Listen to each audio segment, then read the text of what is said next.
And I am a picture of help. Pete, give me my solo. Oh, one. It's up to 3.7 million downloads now. I probably would have polished it up a bit more before releasing it into the wild, but Wow. That was good. Star jump. Yeah, star jump. Good. Very good. Good. Nice. Oh, sorry, Will. I brought you into this one. A Mexican controller. It's hot joinable. Tell your mom I said hello. Tell your mom I'm hot joinable. I don't know what that is. What's that? That's a it's a phantom squat. tug. I took a 8-kilometer walk while playing Pokemon Unite on Oculus Quest on a treadmill. Steph's face on this Yeah, has been a journey. Yeah.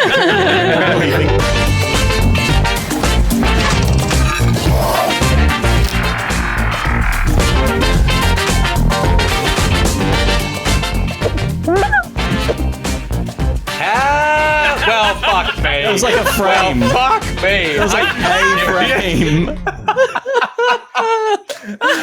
That's amazing. The comic timing was incredible. Oh, bravo. There's clearly something wrong with the battery AC power source thing to this camera.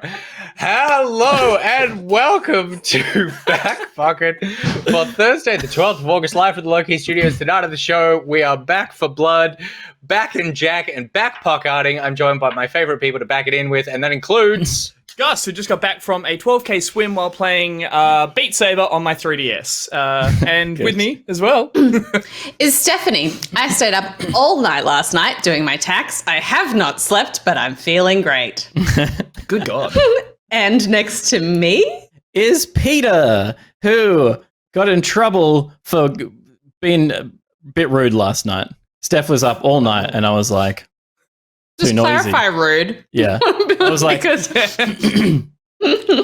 but she was up, but you were being too loud? No, Too rude. I woke up and was like, why am I awake at 4 o'clock in the morning while you're doing taxes? Because all I could hear from the living room was, Samantha! Oh! I was watching Sex and the City because I've Right. seen it many times before, and I have something on in the background that I don't want to pay attention to distract me from the fact that I'm doing my tax. And my tax sucks. Doing my tax is like the worst thing in the world. Bye, Nick. And so I The do fuck, it. Samantha. Once I start it, I don't want to stop it until it's done. So I have to think about it again for another 12 months. Fair enough. So I was just powering through. through. That's just what I do. I think you went through, you probably did it for like 18 hours yesterday. Well, it's definitely slower because I have the TV on, but it's also like a less shit process. So But it it's did For mean sure. that Pete, occasionally you'd hear, I love deductibles. So why are you doing your own tax? Why don't you get an accountant? I do have an accountant, but I still have to here's the thing. I'm not great at keeping receipts and stuff. So like sometimes I just go through my statements and then I have to go through my emails and find whether the receipts are, and it's like a very shitty process because I'm not great. Yeah, but I won't do that ever, Gus, is the thing. And just like I will never keep a logbook for my car, and I just go, I think I drove roughly this much. And then my accountant's like, sure. Sorry, I think I misspoke. You need a shadier accountant than this. You need someone who's just like, you drove 12,000 kilometers this year, didn't you? And you're like, I think they're like, I think you drove 12,000 kilometers. I think my accountant's pretty I'm putting down shady. 14,000 kilometers. Okay, I think you have the same accountant. I think you all that- have the same dodgy talent agent accountant. No, I've got an even dodgier one. Okay, good. Oh, wow. Yeah. But mine's I don't even know mine's if tell you mine has what. a license. I guarantee you Mine's I have called the... Saul, so it's like Better Call Saul. I guarantee you I have the dodgiest accountant because it's me. It's you, yeah. I do all my own Peter tax. still has the back Yeah. and forth with himself. Like, we drove Yeah, like- 14,000 kilometers. So I think we drove more than that. We possibly did. 15,000. I'm putting 15,000 down. I'm putting Yeah, 15. but it's also And if we get audited, you'll have my back, right? Yeah, of course I will. but working in this industry, particularly as a woman, there's a lot of weird cross section of stuff that you can claim. And I remember sitting down with my accountant, and they were just like, you can claim magazines, and I was like, why? And he's like, research, and I was like, for what? And he's like, how to appear as a woman in the industry, and I was like, right. Which I got done for, which was research. just like, which was really You got irritating. done for research. And I got done for trying to look like a woman in the industry. It was just Oh, okay, the right. same No, that things makes don't sense. apply. That tracks. No, it's fun, it's funny. Steph makes a good point. It's like accountants often, it's not dodgy. It's just they're across the trends that are getting audited sometimes, which I found really fascinating. It's like they know what this year will be the thing that not red flags, just even like brings up. Like, even if you do it legitimately. So they're like, nah, maybe steer clear of this one and go towards that. So it's like light trends, apparently. That's how I was sold anyway. And I can be sold Light anything. treason.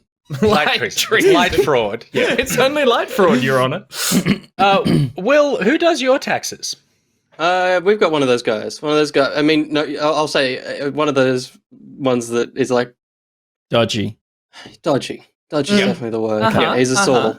And do you yeah. claim theater expenses or Generally- Do you claim poetry? all Do my you reading? my black clothing. do you claim mini minor vehicles for car chases in the 70s? Do you claim? very good. You're only I like supposed to it. blow the bloody doors off. Lovely. Thank you very much. There it is. Do you claim every new Apple product? I do. Yep. I do. I was the one that got rid of the hole. I made that joke.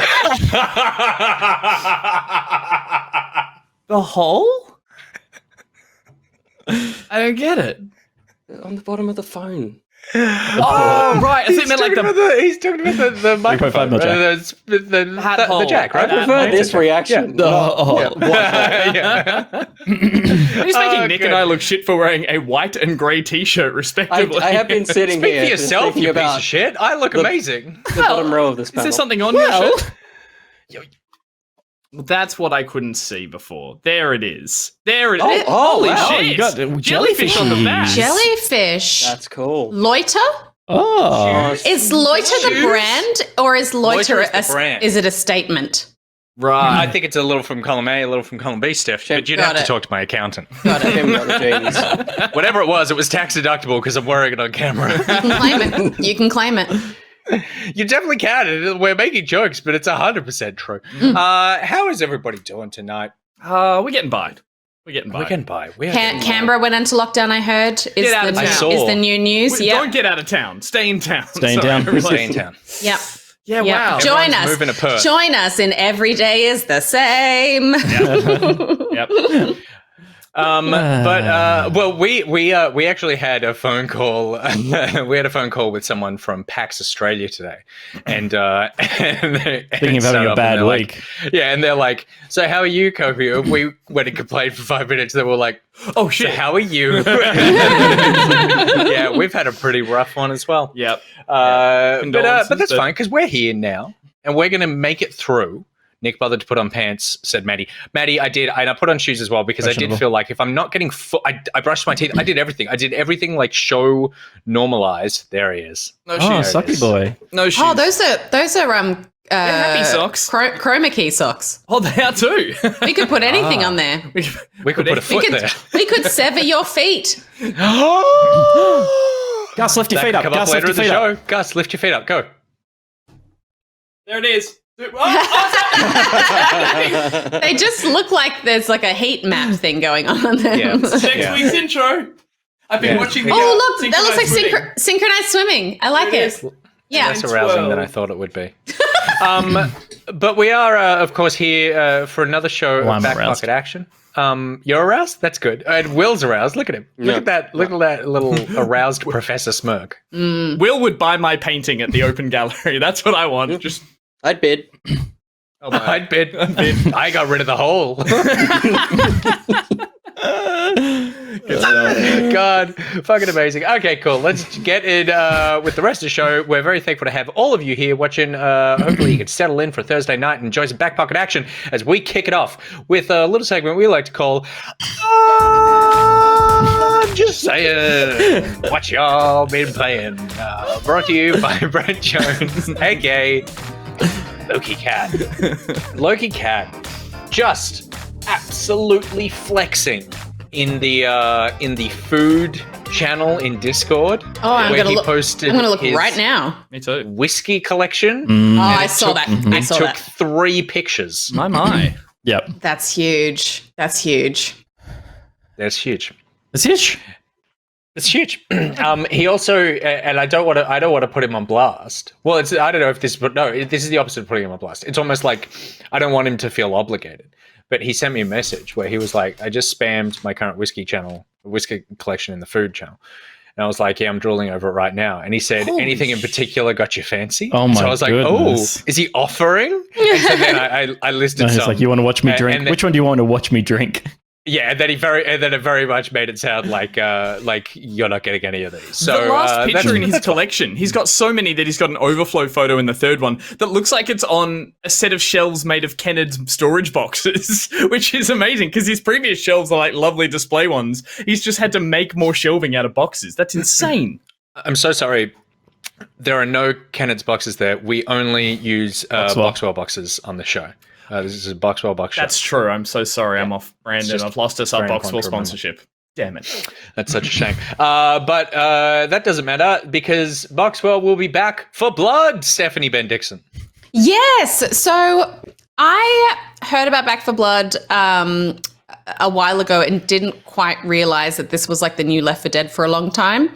So it just didn't like click in my mind until everyone started getting super excited about it. I'm like, it's like more zombies. Why is everyone so pumped? And then, of course, I saw you guys having fun with it, and I realized that it is not a sequel or related to Left 4 Dead in any way, but it is very much an homage to Left 4 Dead. Made, of course, by Turtle Rock, who are just homaging their own game. Yeah. Merely an homage to the thing An that's already made. homage. Two an homage as you can get without breaking copyright law. Yeah. So I Should've jumped called in. it Dota 3. I jumped into the closed beta and streamed a bit of the game. We played through the available campaign together on the like lowest difficulty setting to start with. It was really, really fun. I enjoyed like all the different guns and stuff. I like the kind of, there's like a trading card system to kind of perks and abilities that you pick up. No, it's not quite the same as Returnal in that you're kind of like gambling with stuff, but there was one card that I picked up at one point that I didn't read properly that gave me the ability to do a super hectic like pushback melee, but then it took my ability to sprint. And I couldn't sprint for the rest of that game. But I was like, I was a badass with an axe. Like I would just like chop things in half and then like everything would go boom back from me. So I was basically a slow just took tank. all the muscle from your legs and put it in your own. Yeah, and there's Little different, baby legs for the rest of there's different perks that you can add, like things like you melee attacks give you a little bit of health back, things like that. And then you're constantly adding things like a bit more stamina or a bit more ammo capacity. There are kind of group things that you can unlock. The thing that I love, being a person that is very attracted to shiny things, is the random, inexplicable piles of gold coins in this zombie infested world. Copper, Yes. I believe it is in this, is it? It's like, piles and of copper. Yep. copper. It's copper. Yeah, but they look. Yeah, and the more money you find, the more you can kind of spend on upgrades and more gear when you get into safe rooms and stuff like that. And one of the perks that I picked up is a thing that allows you to kind of spot those copper piles from far away. And it's so funny when we are just so stressed by an overwhelming swarm of zombies. And everyone's just like, run, get out. And I'm just like, gotta get the money. It's interesting isn't that it? like in a post-apocalyptic environment, there's still like metal currency seems to be, like you never do anything with the copper. It would make more sense that you pick up bottles of water to trade or something. Yeah. I was like, why am I picking up all this money? Why do we care? Yeah. That's why I guess mentioned it's- I was like, it's gold. kind of. I would have thought, why are they having gold? But it's copper. And I'm like, oh, maybe that has some uses, but it's been smelted back into coins again. I'm like, no, I don't know what we do with Yeah. this. It's really just an arbitrary currency system. I actually don't care. And I think also there's something that is intrinsically like delicious from a gamer perspective to pick up piles of money in a game and hear the little sound that it makes as well. And I just enjoy that feedback for a game that is very much a kind of gamified shooter. I don't mind that as a thing. There's like a lot of the sort of special zombies that you would recognize from Left 4 Dead are sort of given a a different coat of paint, but with similar traits. You know, instead of a witch, there is a snitch, and it is a zombie that has a kind of big, bulbous, glowy throat that if you get too close, then it screams and attracts a horde and stuff like that. Probably the most annoying thing are those there's groups of birds, and if you scare the birds, then they'll attract a horde. And sometimes you'll go into an area that's just like groups of birds freaking everywhere, so you have to be really aware of that. But yeah, I don't know. I had so much fun playing this. I really I enjoyed Left 4 Dead back in the day, but I think it's great to be able to play something that that it looks and feels more modern. I love the way that you work together as a team, because you do have to cooperate and work together as a team so that you're not attracting hordes by mistake, and that there's some things I feel like you have to kind of coordinate and do at the same time, particularly if you play on the next difficulty up, which we did. I think we got all the way to the end and then used up our last continue in the very last level and didn't quite finish, but it was amazing the difference in the way that we played from the first difficulty to the second difficulty. It felt much more like one of those like Sniper Elite, Ghost Warrior, Splinter Cell games or whatever it is. I forget what it's called, where you have to kind of you nailed it. where you have to kind of move together and coordinate attacks and stuff like that. It was just really, really fun, and I cannot wait to play more of it. Yeah, I think because we've all played a little bit. I think there's a little bit of work to do on the difficulty between those three settings. It needs another one, doesn't it? I can't imagine. There is another one. There's a third one. Oh, you mean in between it needs one and two? In between the easiest and then the medium, there needs to be another step. Yeah. Easy was probably like, if you consider like challenging. that we finished with like all but one of our continues when we did our first ever playthrough. I imagine going through it the second time, it would be you probably would finish with all your continues still up. Because you know how to play against the game in that way. The second difficulty is like, will we make it through the first act? Maybe not. So like, it's like, I think there's a little bit of balancing to do there, but in terms of how it all felt, I think it feels pretty good. The card system's interesting. The guns and attachments are interesting to me, because the thing that made me kind of lose interest in Left 4 Dead eventually was, we've done all this. The custom maps kept it alive for a while, but in terms of like the original maps, it's like, okay, we finished it once. Is there any point in doing it again? Because we'll play through it basically the same way. Whereas here, it always feels a little bit different. And so you're unlocking like cards that allow you to create a kind of a starter deck to go into the next game with as well. So it's like each playthrough, you're kind of giving yourself more opportunities to build a more fleshed out deck based on the kind of perks that you want to start with, if you want to go with healing or if you want to go with stamina or you want to be really offensive. And I love the weapons, as you said, Pete, before. It's like, it gives me a reason to want to continue through either each campaign or as you go. It's like, no, I like this weapon. I've already got 2 attachments on it. I've got it buffed up, which is interesting because they do drop a lot of other like weapons with your typical kind of like rare and extremely rare and common colorings to them as you go around. But they seem to be a bit more randomized than just in the usual like loadout spots. So it's like you do run around and we saw like a purple extremely rare sniper rifle. I'm like, immediately grabbed it and I was like, this is useless. Like, I need to go back to my little like sniper rifle that I've tweaked myself and stuff. But it carries through each of the levels in the campaign, which I really like, because it just it made me be like, no, I have ownership over this. I found the ammo,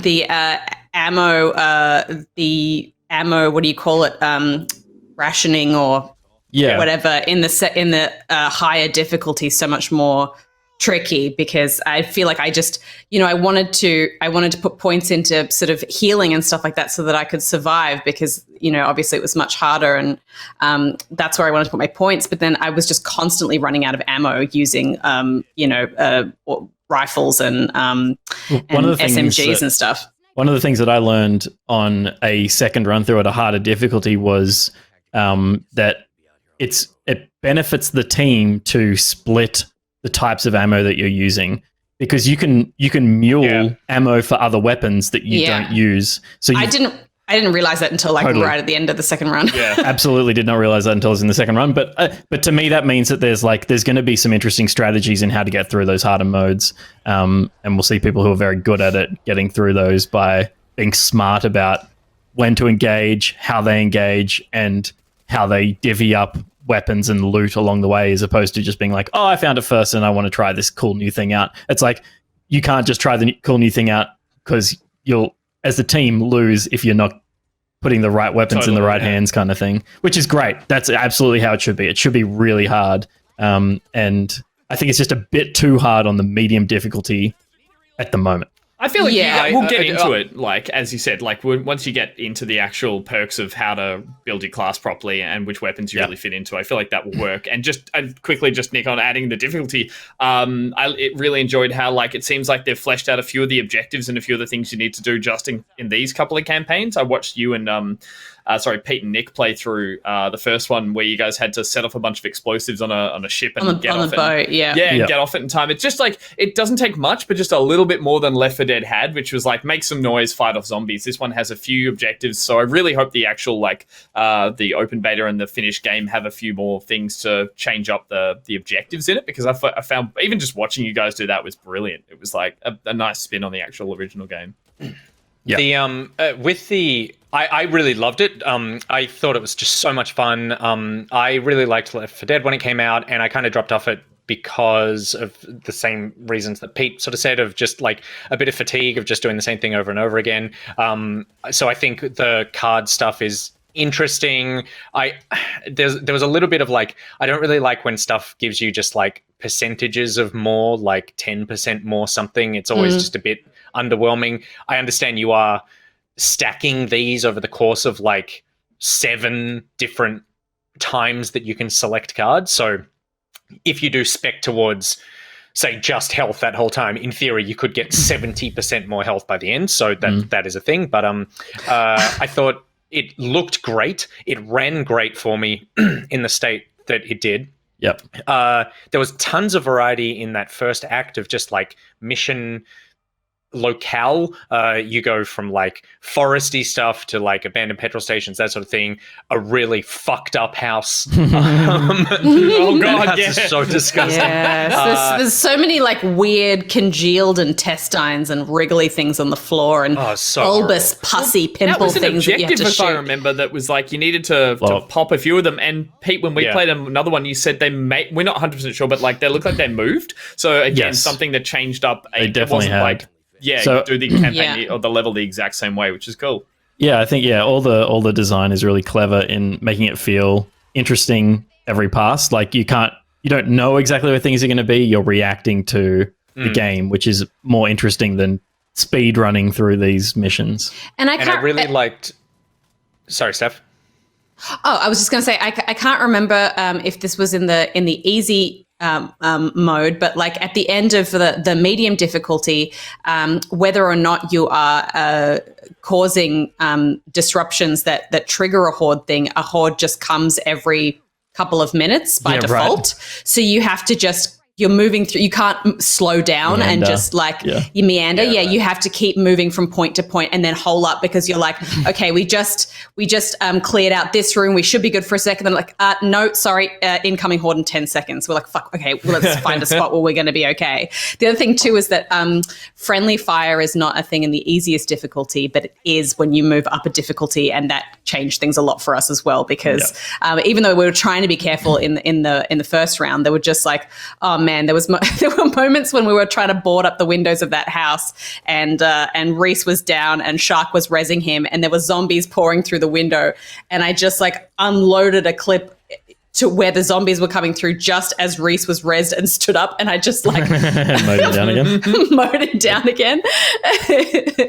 It's like it's and the melee gets really difficult as well when you're kind of in close spaces and you're running out of ammo, so all you've got is an axe, and so often you're just like clipping everyone. I was surprised that I think the melee in the Left 4 Dead series was always, if you chose to go with that, it was practically one hit kill and you could use it to push back a whole swarm, whereas here it does feel like it's not one hit kill unless, as you did, Steph, you up that perk, and so it's cool. Pretty similar. Yeah, there's the perk in here which lets you do one hit stabs, which seems pretty vital. But there was in Left 4 Dead, there was also, you could pick up a melee weapon in place of a gun. Picking up a baseball bat or an axe or something was pretty much a guaranteed one hit chop off the heads of everything that's in your arc. That's what I had. The character with the baseball bat just took him out. But I was going to say on the lower or the first difficulty, I liked the fact that ammo wasn't that scarce because I like when zombie shooters aren't like, oh, you're just always scavenging and barely surviving. Like it had that good feel of like you are mowing them down. The blood is ridiculous on like you're drenched in your weapon. Oh god, we were trying to work out drenched in blood. Like to the point where I think like skins will be irrelevant in this game because you're just going to be completely soaked the entire time. And it's nice to because they weren't covered in blood, but the zombies are the clean ones. Exactly. The zombies are surprisingly clean. It was a nice shift too to throw because in the easier difficulty, you throw a Molotov at one of those big kind of tanky special zombies, and that can often take care of them in the easy mode. But in the hard one, you like throw 2 Molotovs and it just keeps running towards you, and you're like, oh god. But do you reckon? I only played on the first difficulty. Do you think that with that jump, they are going like? With this game, it is designed to just be replayed over and over and over again. So, like the second difficulty, maybe they're speccing it for like hard, so that the third one is impossible. Because if you are running this like your 30th time doing this, then you don't want to only be running at the most difficult level. It's more after the first week. It's more, and I think Left 4 Dead had similar problems sometimes where to make it hard, it like is not hard and then suddenly it is. The spike is the problem, and it's a balance of that spike because there should be spikes for sure, but it's like in Left 4 Dead it was like in some of the later custom maps or whatever, it was like, oh, we need to make this really difficult, let's throw 3 tanks at them. It was never the core of the missions. It's hard, difficult. But it's boring. Here I found like it was like, okay, well we'll just throw 8 of those big sledgehammer-y neck dudes at them. And so it's like, okay, that's like, that makes sense. It's difficult, but it in a similar way is like, that's just bullet drain. And maybe we haven't had an opportunity to gather enough ammunition before this moment to be prepped for this. And it was hard because we were resource poor for the wrong reasons, that kind of thing. And it's like that. I mean, and it was, I really didn't play enough to say for certain that is a problem with this current build, but it just felt like it a couple of times. Like, oh, they're just throwing heaps of these guys at me.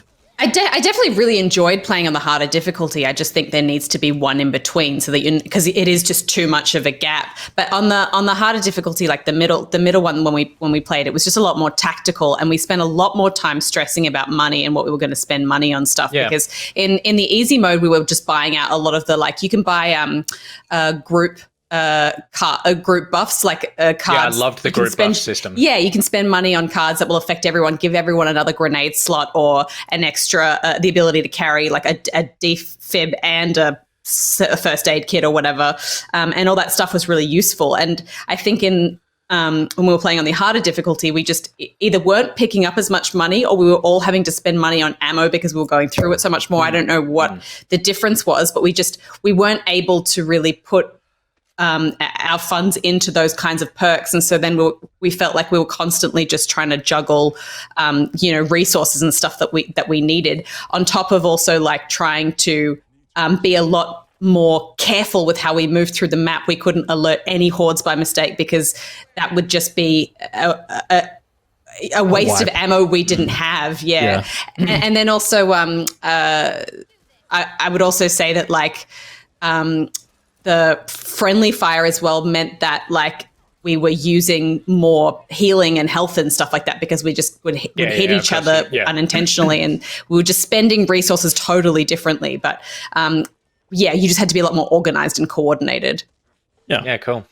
So that beta is opening up again tomorrow at like 5 a.m. and running until 5 a.m. on Monday. And it's a proper open beta this time, so you don't need to have pre-ordered the game or have had beta access initially. Anyone can sort of play it. And then the game is coming to Game Pass on day one. Amazing. On Xbox Series as well as Windows PC. We should touch just quickly on Pete and I dived into the versus mode in this as well. Oh yeah, I haven't played that at all. We jumped into this, which is a PvP one where it's I think 4v4 from all accounts, I think. Yep. And it's different from the Left 4 Dead multiplayer, which was obviously you'd move through a linear level and 4 of you were survivors and 4 of you would take the special infected and kind of plant yourselves down the level, and you'd need to stop them from making progress, which I loved, and I know I've played heaps of that in the past. It was a great sort of spin on the multiplayer.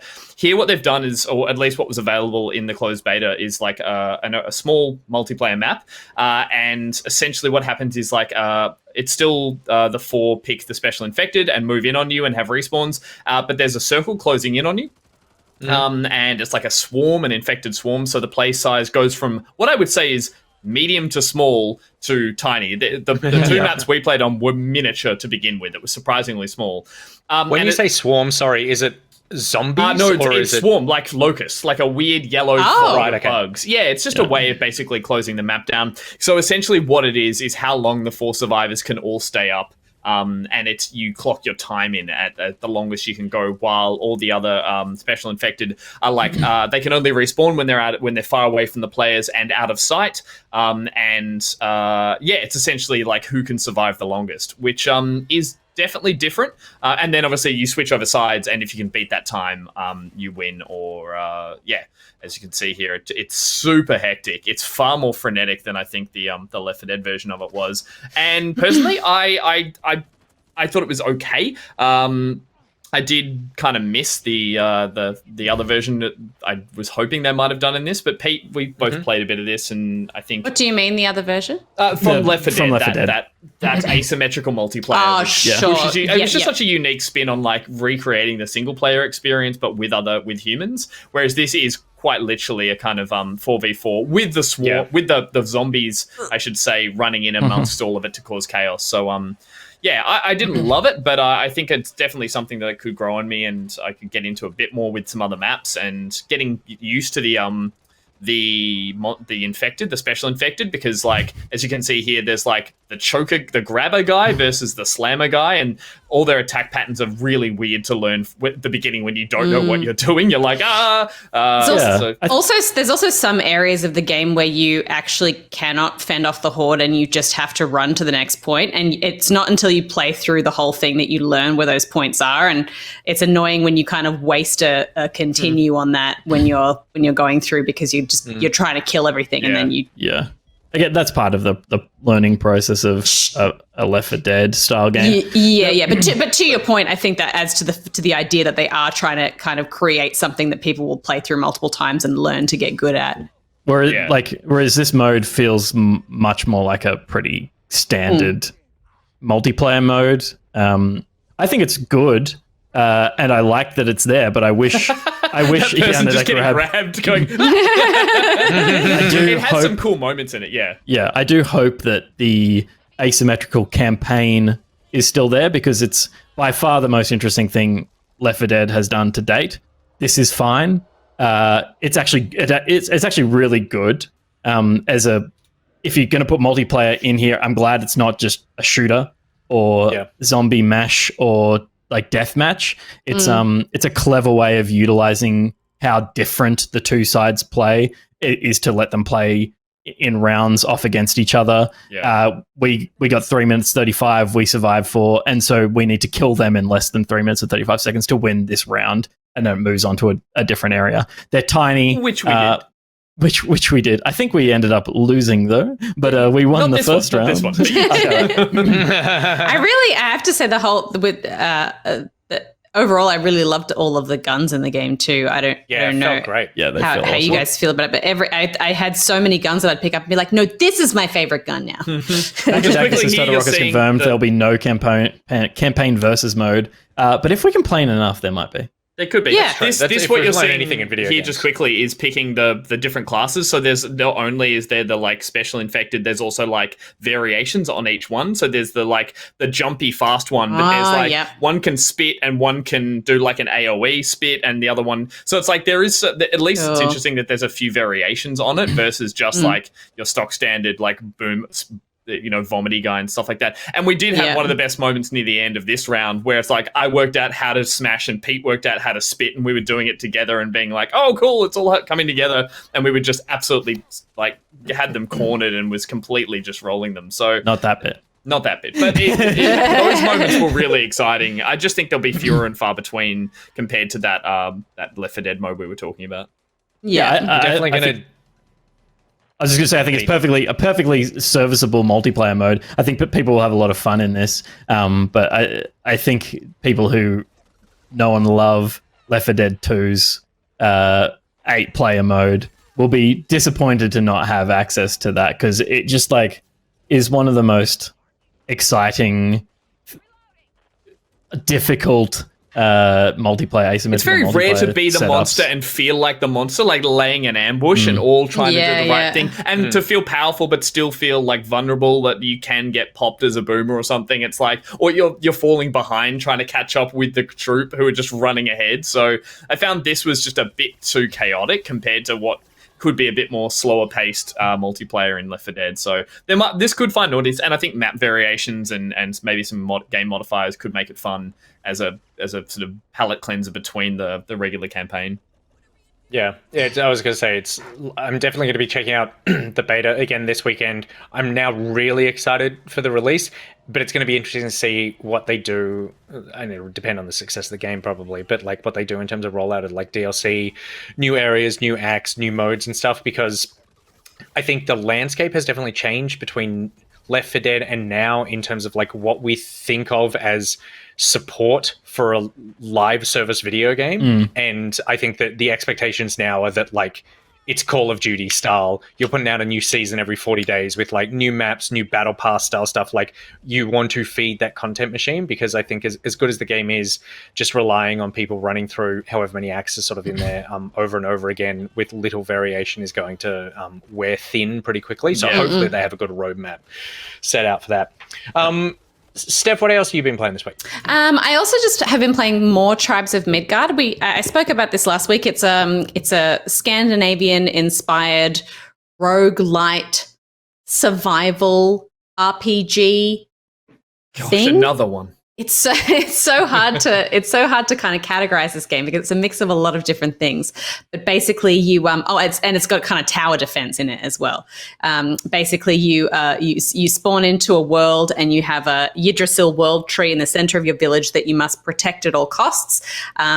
Every night, hell things will attack your village, so you need to kind of defend and protect your village. And every day, you are out exploring further and further around the map to get the resources you need to kind of upgrade your gear and kill a series of different types of Jotuns or Norse giants that enter the realm, who will also head for your tree and try and kill it. And when I first sort of started playing this last week, I think I was talking about the fact that when I played this with just like one other person, it was just really, really hard and just not a whole lot of fun. But once we started playing with sort of larger groups, it got a lot more kind of enjoyable. And now we've been playing this frequently enough that we're getting into a really good routine of understanding the most efficient ways to kind of go through the map and try and upgrade things as quickly as possible. And it's funny because once we got into a rhythm of it, I was my friend Soph jumped in sort of for the first or second time, and I was trying to explain to her, because it was funny. She was like, I don't understand what I'm supposed to do. Like, where are the quests? And I was like, it's kind of not really about that. You're just constantly trying to get the materials to upgrade your gear. And she goes, okay, and then what happens when I upgrade your gear? And then I'm like, well, then you need to go and get different materials to upgrade your gear again. And you just have to keep going because as you explore further and further out across the map, you need to be able to survive in different biomes and have better weapons to fight the things that are there and protect you from the things that for the elements that are in those biomes. But you also need to be making sure that your entire group is kind of leveling up at a similar pace so that you can all take on these giants together. Because the game, at least in the saga mode, culminates in Fenrir, which is the kind of famous wolf creature. And that's kind of the final boss battle. But when that happens, your village will kind of simultaneously get attacked, and you almost need to split the group. Half of you trying to take down the wolf, half of you protecting the city, and at the same time, a huge frost blizzard is coming to kind of wipe everyone out. So you've got a certain time limit that you need to achieve all of these things in to be able to finish the game and triumph. And so far we've gotten to that end boss stage, but I, as yet, have not been able to defeat Fenrir in the runs that we've done, but we're so close. But it's just like, yeah, it's amazing just how in a zone you get. And I would say the most difficult thing is trying to manage everyone's upgrades together as a group, because you do need to split up. Otherwise, you're just never going to get things done efficiently enough. But then you become very focused on just yourself and just getting your own stuff sorted. And then all of a sudden you've got people that are lagging behind, and then you can't actually win as a group. So yeah, I think Are a you big having question. fun? Or is it now just like wanting to accomplish this because you're so close? I mean, a bit of both. Like, I really, really want to get it done. I would say it's fun, but particularly also it's been a great game to play because there's not a lot of games that you can play multiplayer in a world like this with 10 people. So we've just been having really big group play sessions, and normally in smaller games we'd have to split off into mini groups to be able to do stuff because there's a lot of us. But for a game that you can play together with 10 people is really great. There's not a lot of options out there for that. So I think we've been opting to kind of try and push through this game a lot recently, just because it's something that we all enjoy playing. Keeps everyone together. Yeah. Yeah, I think the biggest question I had last week was like, would the progression process, like the kind of drip of progression, be well balanced to that end game? Because it feels like the kind of thing you'll finish it once, maybe do it one more time, and you've kind of defeated the game at that point. And is there any point in playing on again?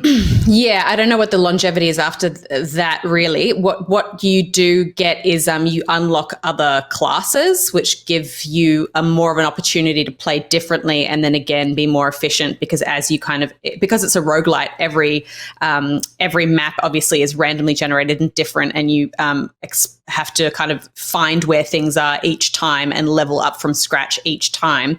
But you unlock the ability to get access to different classes and more powerful weapons as you unlock them with each playthrough, if that makes sense.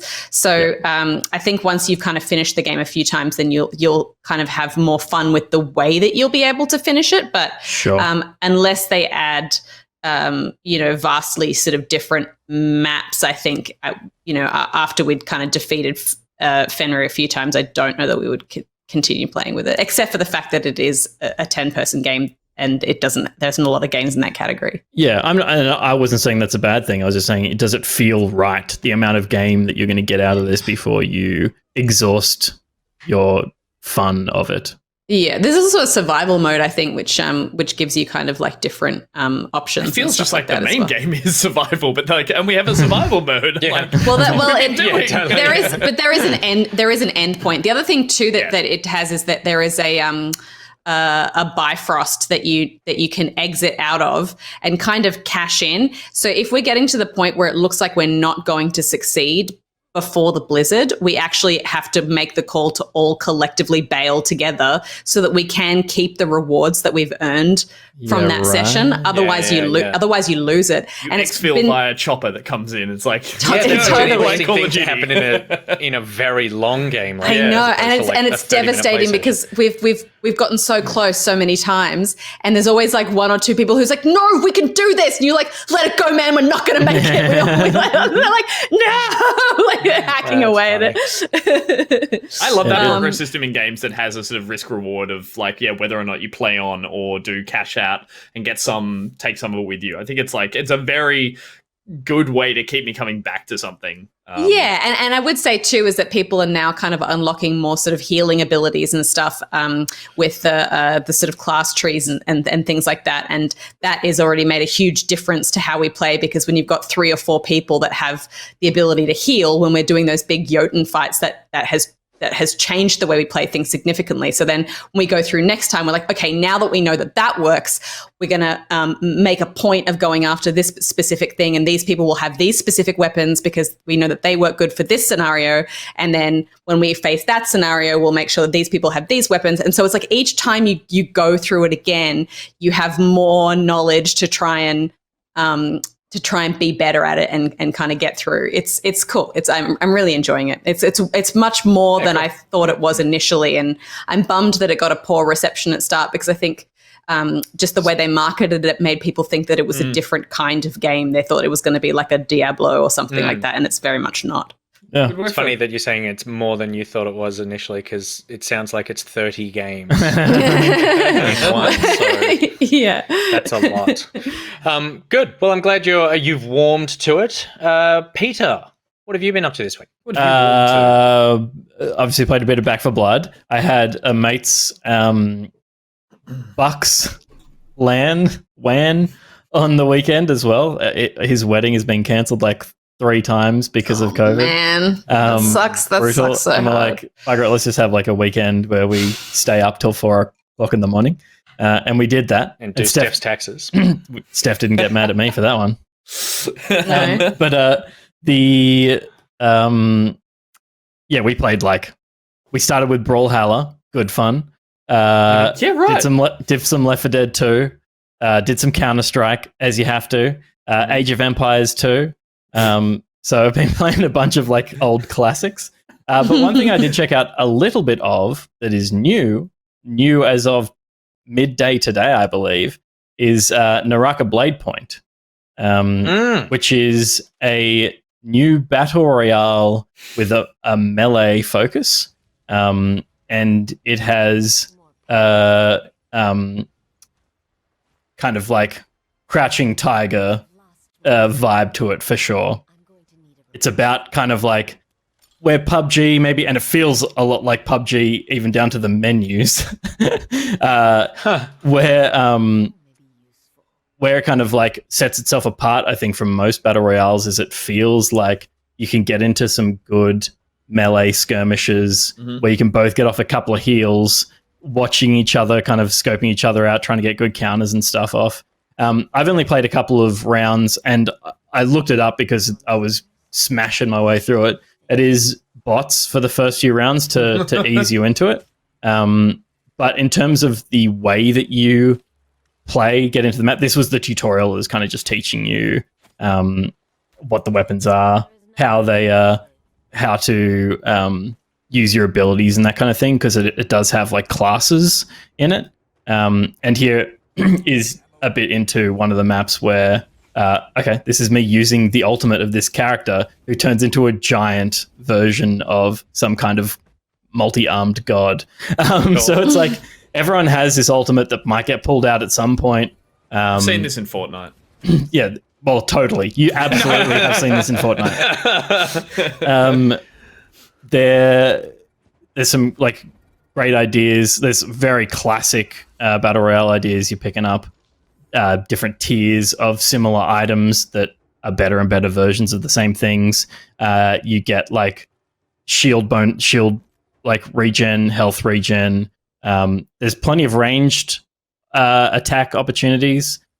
There's a bunch of crystals that give you buffs, and rather than just getting you do get armor, but rather than just getting better versions of armor, you might get a buff that's you're going to focus into spears, and you find that on the ground, and so you kind of use the spear buffs, basically pieces of jewelry, or the kind of jade stones that you carry around. Yeah, look, I haven't played a lot. I know I've seen people disappointed that there's no oceanic servers, and yeah, I mean that you definitely lose a competitive edge by not having that. So I don't know how it's going to feel once I get past playing against bots that are there as fodder for me. But in terms of the way the map works, it's all very familiar. It's just a nice setting. The thing that was refreshing about it was that I just didn't have an M16, which was kind of beautiful as well. Obviously, it's a melee focused one. You've got a sword or something here. Having ranged, having bows by the looks of it, clearly they're disadvantaged in their speed, and they're not you're not hunting down a bow to get an advantage over a melee weapon, because clearly it's probably, I assume, tuned to be a bit more about fast movement and having those sort of actual sword to sword or fist to fist combat. So is that the case? Because like I assume it's not turning into a ranged shooter with just bows and arrows. It's like no, it's definitely melee is the way to go. There's no fall damage. I was like, I wonder if there's fall damage. Let's find out. I was just like watching the health bar at that point. There's a one of the items that like you pick up and stack is a grapple. And you've got limited uses of it. You run around, you pick up a bunch of loot like you would in any other game like this. And so you want to make sure you got a few stacks of grapples in your kit. You can use them to disengage. You can use them to engage. You can grapple someone and be attacking them once you land on them and stuff. So yeah, cool. There's a bunch of fun ideas in here. I totally get the disappointment of not having oceanic servers, but I think you could still have a bit of fun in here if you're not like, super sweaty. Is it free to play? No, it is a purchase. It is a purchase. You would be wrong. Yeah. I assume it was like $33 I think, Australian dollars. So not super steep, but I think if you were jumping into it to go pro. Sorry, are you just taking gear with someone else and not killing them? They're my ally. So yeah, like you go in with a squad. My mistake. Gotcha. Yep. Getting everything wrong here. There's like in this town areas, there's like little missions like there are in COD Battle Royale in Warzone. You pick up like go and find the intel as like a different little objective. The map disappeared just then. Yep. So it's still like there's still a few bugs. But I think the concepts are cool. So I'm looking forward to playing a little bit more of this and seeing how it goes on. Probably 150 ping or something like that. Yeah, cool. I just like the idea of not being sniped across. Totally. halfway across the It's map, refreshing. Running isn't in a battle royale, which is just the worst feeling in a battle royale. Yeah, I'm sure. fine with it in like a multiplayer shooter where you're back in 3 seconds, but something like that. Yeah, cool. Where it's all over all of a sudden. And like, yeah, having it focus on movement as well, I think is cool because, as you said, Nick, not having that getting sniped, but then being able to be like maybe good at the combat, but also good at traversal, being a battle royale. Yeah. It's like that's a fun element that obviously not only is probably satisfying to play, but looks cool. Having a bunch of people, as you said, like hidden crouching tiger, kind of like leaping around the map and stuff, just adds to a very cool vibe. It's cool. Yeah, and the movement system is quite liberating as well. Like you can climb up any wall. Like I'm sure you've seen me climbing mountains. Basically, you can basically climb up anything. You can grapple to things that are too high. So it's very free in its movement, and yeah, it feels like that whole people get knocked up in the air and juggled a little bit. It's like it's all very stylistic in that way. It's cool. Cool. That is Naraka Blade Point. Angus, Ronald, what have you been warming yourself on? A couple of games this week. The first one I dabbled in last night after a stream was Grime, which we talked about a couple of weeks ago, which is a side-scrolling... We talked about this week. Was it this week? Monday, yeah. On Monday, yeah. There you go. It's just all blurring in together.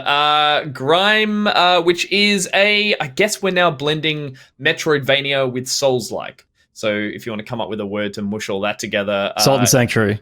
Salt and Sanctuary. Yeah, Hollow Knight. Ender Lilies. I would say... Axiom Verge.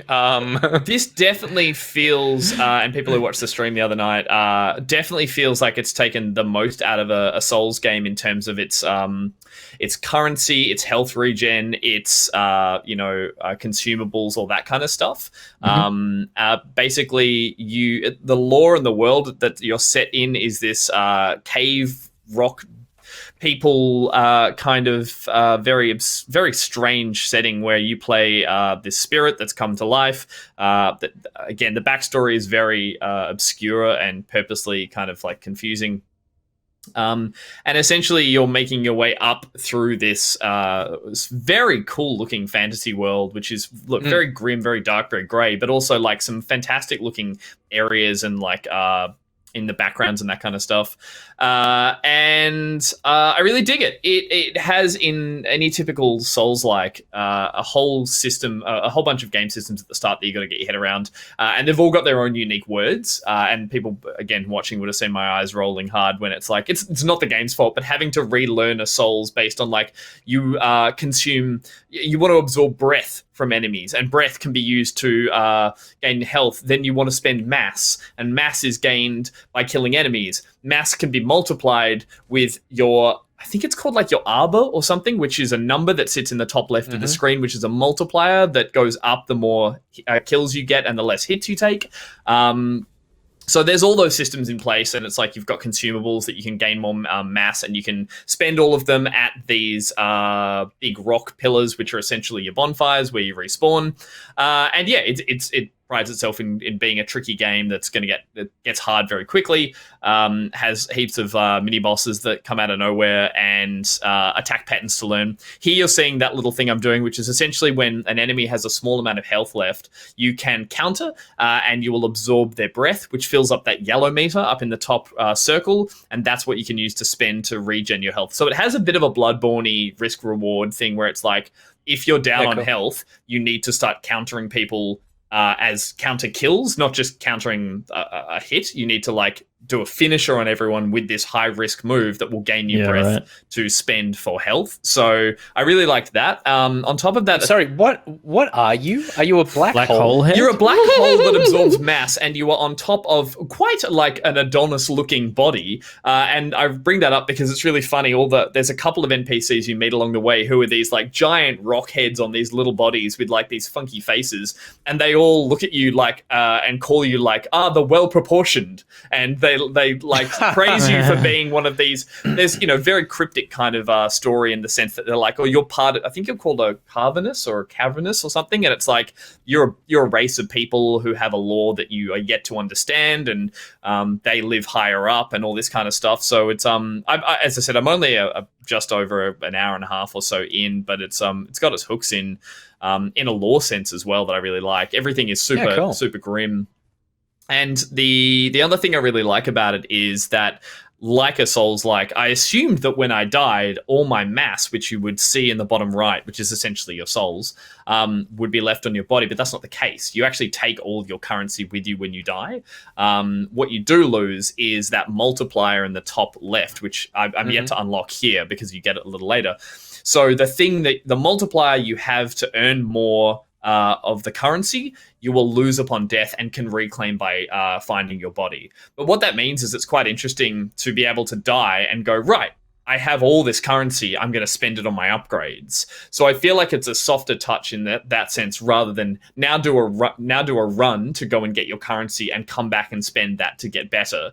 That extra moment of being able to get killed, it's like, no, you can go back and you can put more into health or more into strength and go back on that next run feeling more powerful. So I do appreciate that. Yeah, that's good. If not just that I've done the other ones so much in From Software games and Souls-likes, it's like it's still such a cool risk-reward thing that was established with Dark Souls or the Souls games, but I'm over it now. It's like it's nice to have a version of it that goes like, hey, it's still really hard, and the stream watched me get absolutely owned, and in some really dumb ways as well, like ways that I'm like, I got like this right now, where you just get slapped around by a pot. Getting slapped by a pot. They have these pots that are just like that teach you how to absorb. But even some enemies later on like just have quicker attacks, and all of a sudden health drops down, and you're thinking, crap, I shouldn't have died there. That was dumb. But like any good Souls, like it draws you back to be like, okay, I can do another run. And again, you saw the map at the start, very Metroidvania, very Hollow Knight-esque in terms of like big map. Does the little thing where it goes, you need to get here in this black map, and goes like, I don't know how I'm going to get there. So very labyrinthy. And yeah, really, really cool. Getting great reviews, which is why I wanted to have a go. And I think I'll persist because I'm a glutton for punishment when it comes to these kind of things. And I do like that the Souls-esque some of those systems are being put in games that are slightly more forgiving, where it doesn't feel like work to get through that. Like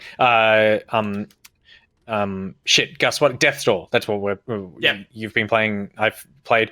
Same thing, where it has all that stuff, but when you die, there's not actually the only punishment is you need to do that area again. You're not losing progression, I suppose, in terms of like currency and being able to like buff yourself up. So while I do love that in some games, you want some games to have these kinds of systems without it being like, oh my god, totally, throwing your controller across the room with every second. It works for Souls, and it works with a lot of the From games because these pots. I know these pots, and they don't have ownership of it because they made it, but it definitely, you get bigger hands later that are like,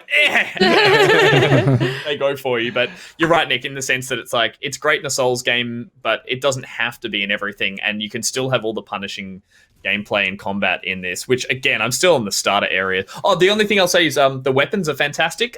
There's in the first hour there was already like 5 different weapons I found, which are all different speeds with a light and a heavy, but it's gross. Like I picked up a club which was just 2 sets of giant yellow teeth that were like again, very kind of not body horror, but like this sort of gross, weird lore thing that every time I did a heavy attack, the teeth would like open up and go for a slam down. And the armor I'm wearing is just rocks, which feels dumb, but like actually looks like, as I get into it, I'm like, I like this. This is a weird world. And I tell you what, a hand trying to slap a rock's not going to get much purchases. I mean, if you've ever played paper, scissors, handy, rock, or whatever. That's true. There's another hand there. There's another one that gives you a cheeky Dev slap. loves hands. So the art design I'm is definitely cool. going to have to check this out. Yeah. I'm definitely going to play this. No, it's good fun. So I'll persist past the boss that I got stuck on last night that everyone saw and watched me rage quit. But I mean, that's part of a good game like this. That's what you need to do. Cool. Nice. And on a completely different page, something I used to feel much better about myself after getting punished in a grime was Dodgeball Academia that came out on Game Pass and I believe on Switch and PS, PlayStation maybe a little earlier, but it just dropped on Game Pass. I think it came out on everything. Yes. Okay, right. Which is a very different looking game, very bright, colorful, RPG light, I'm going to call it. Game all centered around a fictional school and world where dodgeball is everything. Everything revolves around dodgeball. It is super charming. I love the art style. They're all these lovely 2D sprites in a 3D rendered world. And essentially you play a new student who enrolls in the school. It's actually got some really funny writing, really obscure, weird characters. Everyone is just like straight out of a Saturday morning cartoon. And you turn up and start making friends, start joining tournaments, start learning the ropes of the school, meeting all these weird characters, doing missions. And in between it, the main form of gameplay is this dodgeball that you're seeing here, which takes place on these little courts, and it starts really basic, which is just obviously you just need to bring down the opponent's health by getting hits, and you can catch the ball using a timed button press.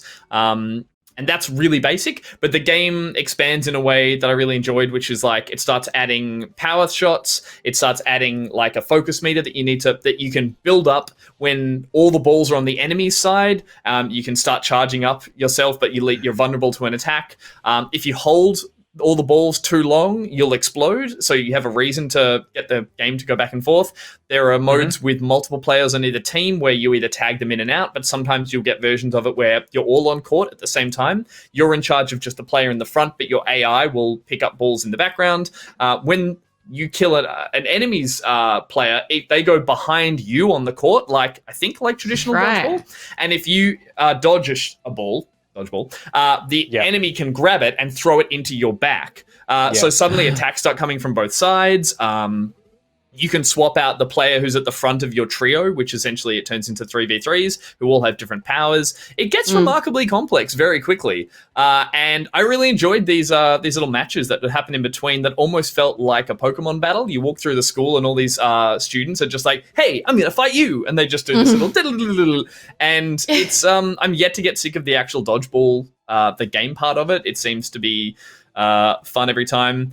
And yeah, there are main story missions that you're doing where you're meeting all these classmates and you're building your little team and you've got rivalries and all that kind of stuff. And then there's side quests around the school that you do. But it's delightful. As I said, there's RPG elements where you're gaining XP at the end of each round, and you can buy items that you can equip to give you certain buffs and that kind of stuff. The one thing I will say, the one negative I've got about it is that you have persistent health that doesn't reset at the start of each match. So to reset your health, you either need to use consumables or you need to go to the school doctor, kind of like going to the poker lab with Pokemon and just charging up all their health, which is really monotonous, especially considering sometimes you're just trying to get to a story beat on the other side of the map. And as you go there, there'll be all these unavoidable challenges. So you'll do a challenge because some school kid will call you out. You'll do the match, you'll lose some health, and if you don't go and recharge before you get to the main story beat, you'll lose just because you had less health. It's kind of like, it's just busy work. You go back, you charge up. That charging up health costs nothing. It's just time to go back there. You go forward, you get right near the main hall for the big tournament, and some kid out the front is like, hey, I'm going to challenge you to a battle. And it's just like, fine, I'll do this, and then I'll go back. So again, it's a small complaint, but it's something that I remember from Pokemon as well, which was always like, I've got to keep going back and like, from the early days of Pokemon, that is. So, but apart from that, all the writing is really fun. All the characters are really, really silly in a way that doesn't feel too, like, I don't know, childish. Like, there's some funny writing, and there's sort of a sweet the Balloony, the guy you meet at the start, turns into your total like pushover best friend who is just really happy to be there. And the other refreshing thing is the main character you're playing, Otto, is actually written just super positive. Like, he's got a backwards hat and a smirky smile, so you expect that he's really snarky and that he's always like, I'm going to beat you at dodgeball. But he's actually just like, I'm really happy to be playing with you guys. He's super positive, and it's like, it's as I said, all the other characters have the weird personality traits, like the girl you recruit is super aggressive and all this kind of stuff. But it's really sweet. And as I said, this little mini game turns into like quite an addictive. Every time I was drawn into one, I wasn't like, ugh, here we go. I was like, yes, another little battle. These are the fun parts. So as I said, it's on Game Pass. So if you're interested, give it a go, and it might surprise you, because it's definitely kept me surprised and kept me going back for it. Nice. Cool. Very pretty. Cool. It's sweet. Dodgeball Academia. What have I been playing this week? Back 4 Blood, obviously. I've checked out a game that came out.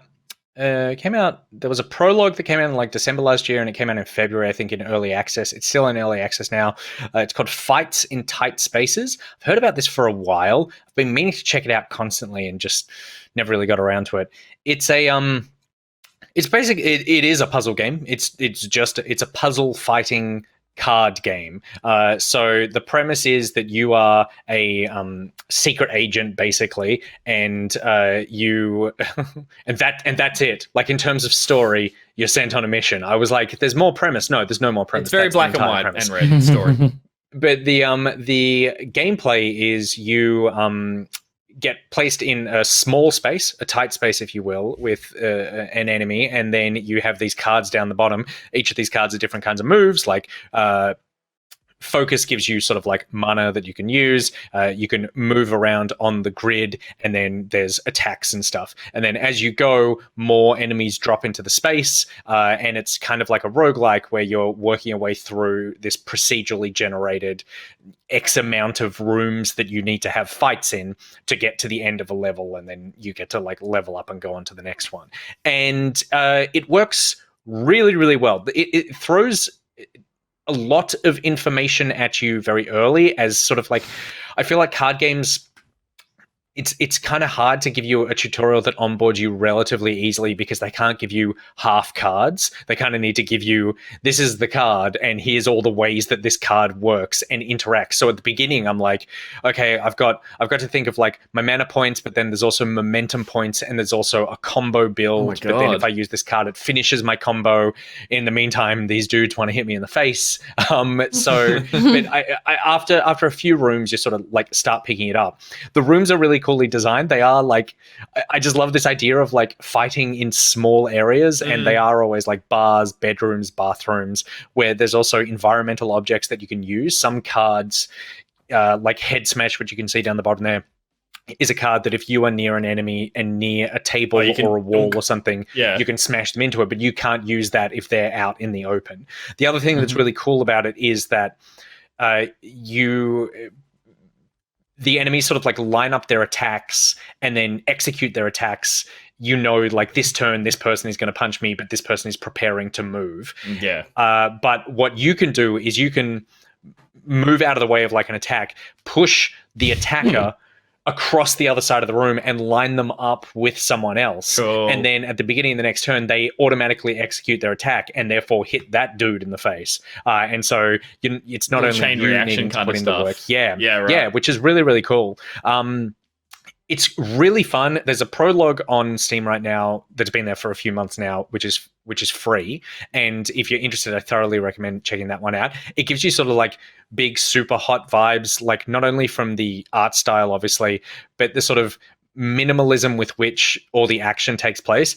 At the end It's of very methodical. the round, Yeah. It's kind of like it's a bit different than Super Hot, because Super Hot, they're always coming at you, and also the same like a spot, one-hit and kill, whereas this is a bit more of a totally. Then like they Longer can get fight. blocks. Yeah. They can like in the same way that you can like play block cards that basically give you a shield to absorb some damage and stuff.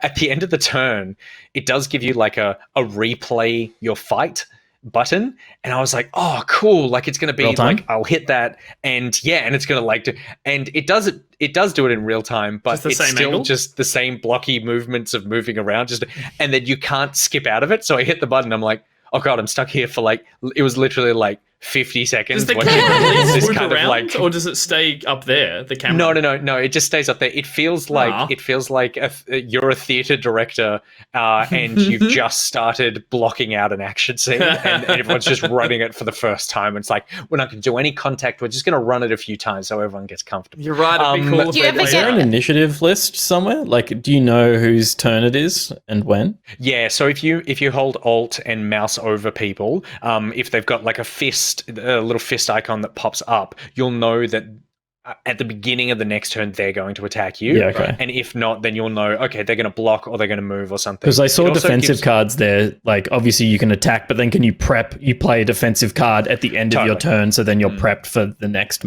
movement from them. and Cool. most of those use your mana as well. But there's not only like block cards where you just basically get a shield to absorb some damage, but there's also like counter block and that sort of thing, where if someone triggers an attack on you, then you block that and then you counter attack as well. But then that doesn't apply if someone uses a ranged weapon on you and stuff. So there's tons of depth there. Also big Into the Breach vibes, a little less that sort of no, actually, no, not a little less. That idea of like they're going to, what everyone's going to execute the next turn. So part of your game plan is not only how can I injure you now, but how can I put myself and them into positions to be able to most effectively counter most of the violence that's going to happen the next turn. And then you'll also see there are like red dots where someone's going to appear, like, because new people drop in. If you end your turn on that red dot, no one's going to drop in there, and so you've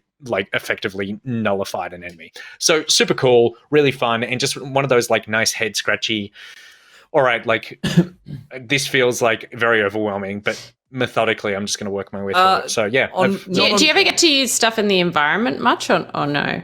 Or just you push get to people use into it. At the moment, you don't get to I've pick anything up experienced- or like anything. There are, like you're talking like bottles or like use a coat rack as a weapon or something. Yeah. At the moment, I haven't seen that, but it totally feels like that could be something, because there is a system in place where there are sub objectives of like pick up this briefcase within 3 turns for extra cash at the end of your thing, or like that sort of like, you can, if you achieve a mini objective within this level, then you'll get a bonus, or like protect this ambassador person from getting hurt and you'll get a thing. So there is interactable things in the environment, so I wouldn't be surprised if later on. Is this not I take it is it on mobile at all? Because it looked like I don't think it is. It totally feels like it would work really well, but because it's early access, I imagine that they're just focusing on the one platform at the moment. I do love that there's a current trend. This is obviously very more sort of tactics and methodical, but I love that there's I think we looked at Sifu, which is coming out from the Absolver developers. There's also Midnight Fight Express, which is just basically this like a lot of well-dressed suit-wearing people doing like thwippy-thumpy kind of like fighting, which is that kind of just Matrix sort of, it's cool. I think this is a cool spin on it as well. I'm looking forward to those games because they're a bit more action heavy, but this is totally get the fix in the meantime. It's cool, very cool idea. It's really fun, and it's quite hard as well. Like I got halfway through a run and died, and I was like, what happened? And I watched back the last fight. And I was like, oh, every time this person pushed me, I thought I wasn't taking damage, but they were pushing me into a bar and I was taking damage every time. And then it was just like, it got out of hand very quickly. Yeah. So Right. you really do need to like you really need to be moving around. You really need to be trying to like stop other people from coming into the fight and stuff. So yeah, super cool. Just a really fun sort of puzzle fighter. Nice. The other thing that I checked out, so Nintendo had their indie showcase overnight and just surprise dropped a bunch of games, which is the thing that we were expecting could happen during E3, but it happened here instead. I wanted to play Axiom Verge 2, but I just didn't get around to that, so I'll check that out this coming week. But I did pick up or install, because it's on Game Pass as well, Boyfriend Dungeon, a game that I thought had been out for a while, but it hadn't been. And this is a game where you fall in love with swords and date swords. Who hasn't? And then when you're not dating a sword, you use that sword to fight in dungeons. And Another it's one. kind of, yeah, I know, it's a very boring genre now. It's half a dating simulator and half a pretty decent dungeon crawler roguelike, I suppose, hack and slash. So that starting with the hack and slash stuff, it's not nearly as satisfying as fuck? something Oh like- my god! Yeah, oh no, we What got to watch this. fuck So is this is the happening? sword. I picked up this sword, and this sword turned into Well, this holy guy, shit. Sunder. Ah. And It's like I'm then- looking at a yeah. mirror. Yeah. So yeah, that's it's pretty fucking amazing every time That's you pick up a weapon, fantastic. and they have this incredible. The best one is actually I think his name is Isaac, and he's like your tutorial sword. But he literally has this animation where like he comes in and clothes start falling onto him and he spins around and like holds out his hand. It looks like he's gonna like grab you or something, and then a cup appears in it and wine sloshes in, and it's just like it's very very like That's it's extremely flamboyant. That's so good. funny. So- great. So then the hack and slash stuff is fun. It's really it is actually really fun.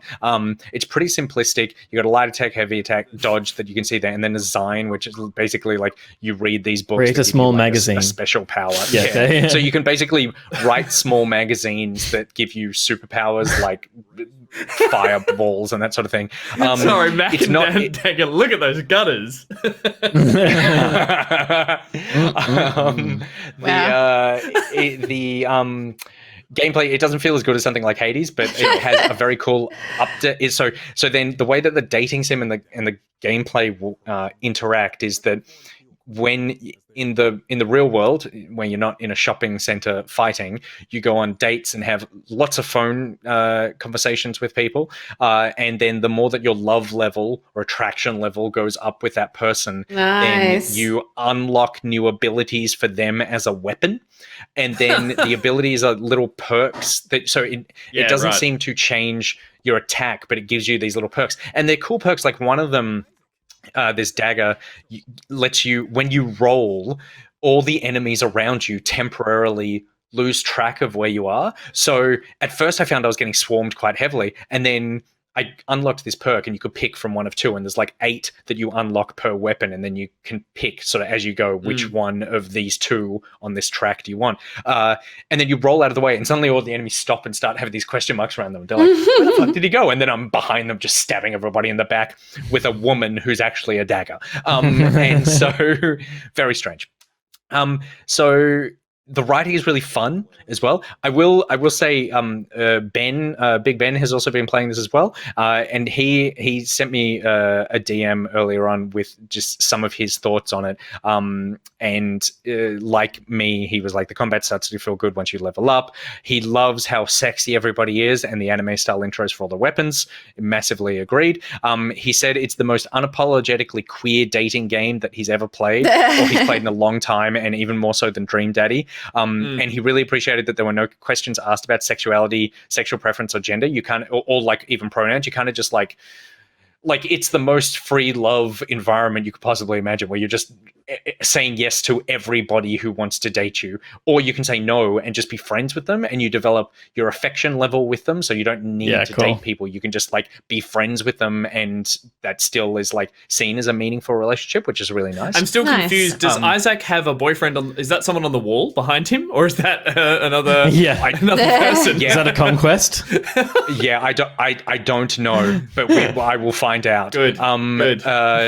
And then Ben also said that it also seemingly so far has avoided the tropes of like queerness inserted into a heteronormative world, which he didn't like in something like Dream Daddy, where it kind of had this weird utopia vibe.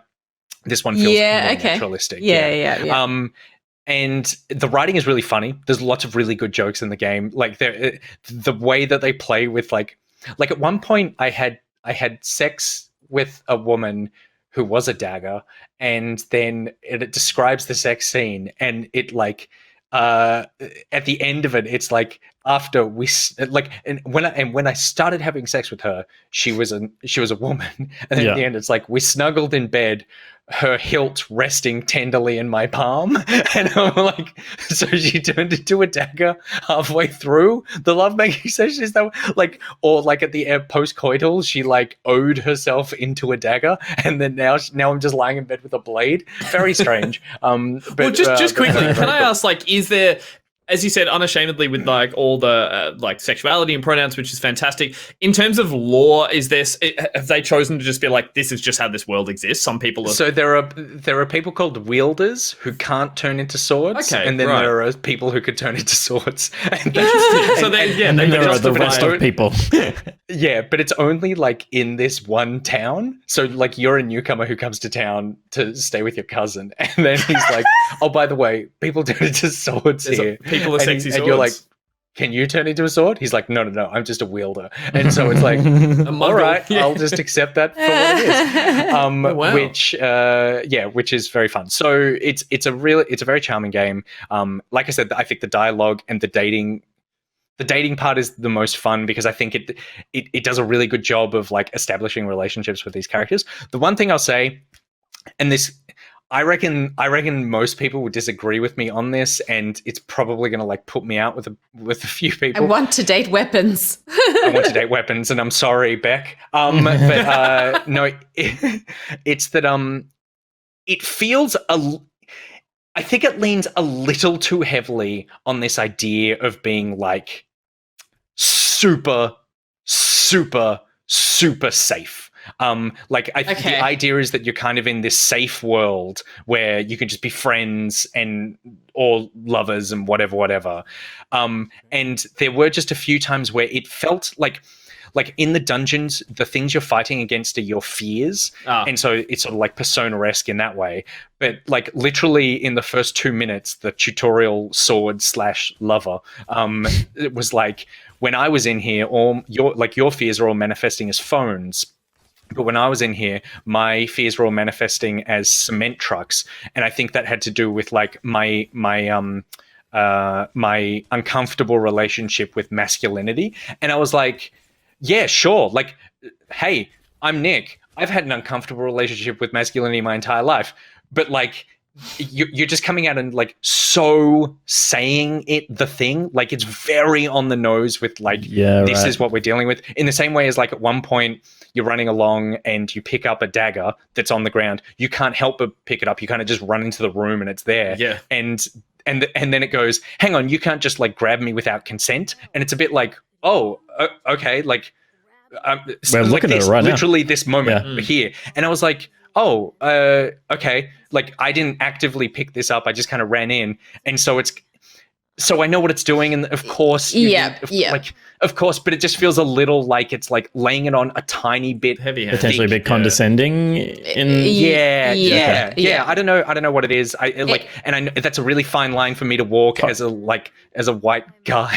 Yeah. In an effort to set a good standard of consent and like safe participatory sexual encounters, it kind of makes that so much at the forefront that maybe it takes away from the like fantasy a little bit. But also that it's making Nick or the protagonist have to take these missteps almost unintentionally because that's how you would play a game, and then it's sort of, as you said, it's lumping in this sort of morality of the world that's there, which makes total sense and is something it's making you go through those steps when, as Nick's saying, it's like, I would like to play this in a slightly different way. It's like, no, it's as maybe it's just early on, but it's forcing your hand in that way within and the I think rules it or the kind of lore has of that this feeling world. of like, and a bit like, look how progressive this game is. I think that's what it feels like. It's like screaming its progressiveness at me, and I'm like, you are called Boyfriend Dungeon, and I can fuck any sword I want. Like, I get it.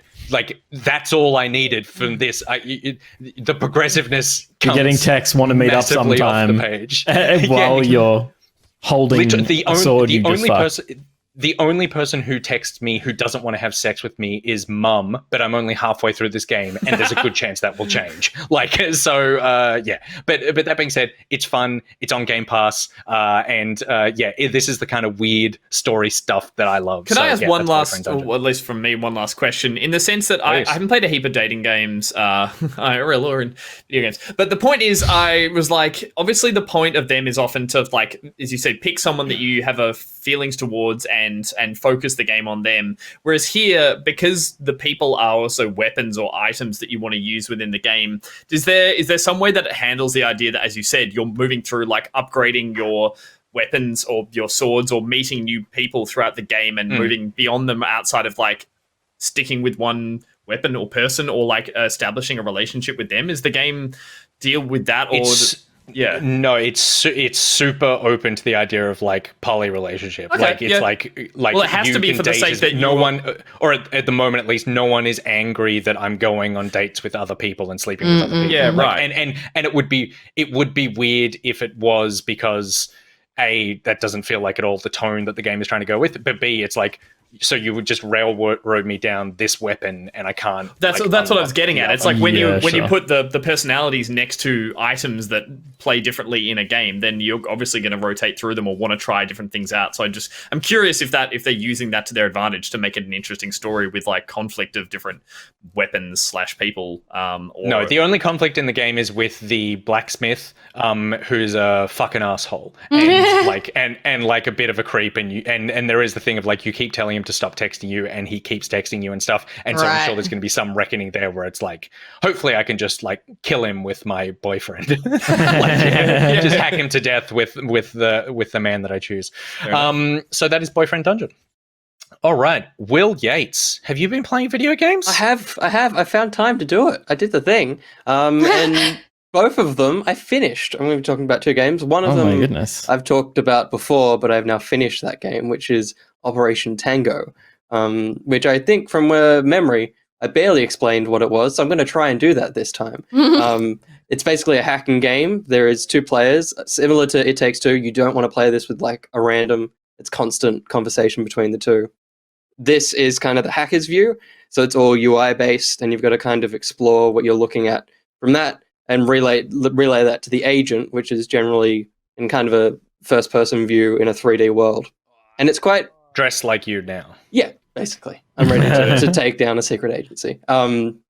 This ball game is in every mission. It was in when I talked about it last time. Yep. So every single one of it opens with that. So there's a nice charm to, like, awaiting this game. But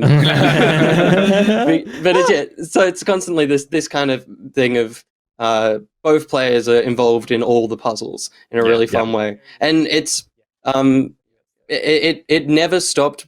There was never a moment where the other person was passive, which was really, really good. Like, there was always exploration to be done, whether you're in this mode. Oh, why did I leave this much of this goddamn ball game? Yeah, skip it. It's fucking awful. So this, like, here, so I'm in control of this thing that's blocking lasers. My mate is on the little robot, so he's controlling that, and I've got to kind of block all the lasers, which this is one of the few times where he's almost the agent in this situation. Like, he's controlling the important thing and I'm doing the hacking. So there's a nice give and take there that everyone's always got a chance to do a thing, which is really fun. And yeah, like, overall, it's basically it's Keep Talking and Nobody Explodes, the video game. And that all kind of comes to fruition, I think, a bit later in the clip, like 7 minutes or so. It's so opposed to the board game version of that?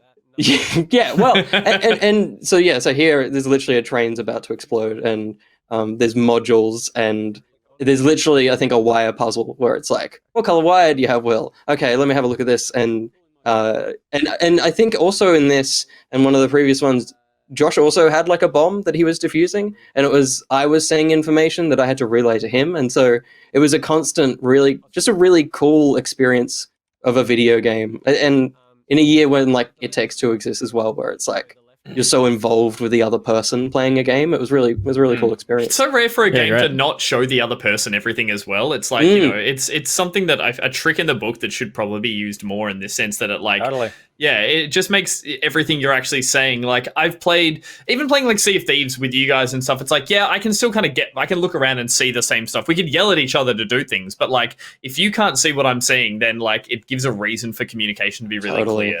Yeah. So like this one, and you're on a train as well, so you're just like, fuck! And it was, and there's a timer, and I don't think we even saw the timer until it was at like 40 seconds, and it's like, oh shit, there's 2 puzzles left, so you had to kind of go through that. There was another puzzle game that I played that was kind of similar to this, and it was like a co-op puzzle game that you had to kind of solve the puzzles by telling the other person what was on your screen so that you could kind of solve them together.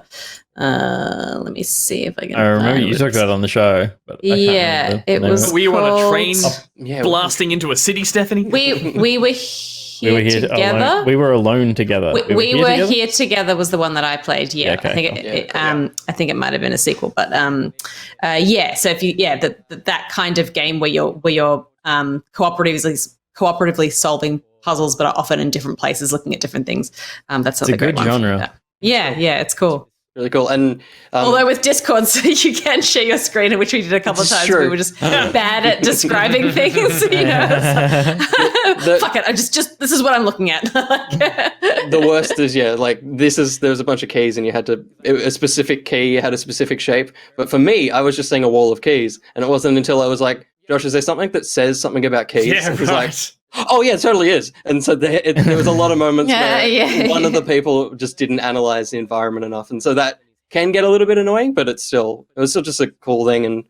And 6 missions, they don't really change, so it's an interesting thing because it takes 2. Once it's finished, you're probably never going to touch the game again unless you have I was going to ask, a whole new set of want to eyes. go through it from the other perspective, though? Like, there's at least one round to play through like that versus It Takes Two, where it's pretty similar? It would be a cool thing, at least to get probably a different set. It's tricky because it's like, the puzzles now. Like, even though you could come back to it from the other one, it's more just, you almost just do the solutions change? The puzzles stay the same, but the solutions change? The reason they keep talking in Nobody Explodes stayed interesting was because, like, you grow to understand what the modules do, but that you have to still decode the module.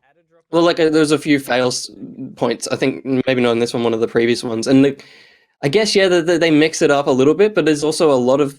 there isn't as much process to learn as Keep Talking Nobody Explodes. Like, in that, everything is it this? No, is it that? Whereas here, only a couple of puzzles had that kind of step-through layer. It's like, a lot of the time it was just, I've got red. Oh, okay, we'll press blue. And it's like... there probably isn't as much of a shake-up to come back to it. But super fun in the moment, and also they kind of... It's not like a cliffhanger, but there's an easy potential to just release more missions to the game, which I could see them doing if it pops off. Yeah, cool. Super fun. And the other game I played, which was kind of like 3 games that came to Game Pass. There was the Ascent, which was last week's. Yep. There was the little top-down one. I think Gus, you played, of the dude that kind of, it was all, you just run through an area and chop down Blood people. Roots, mate. Blood Brutes. And then there was another one, which was the worst of the 3, and it's called it's called Omno.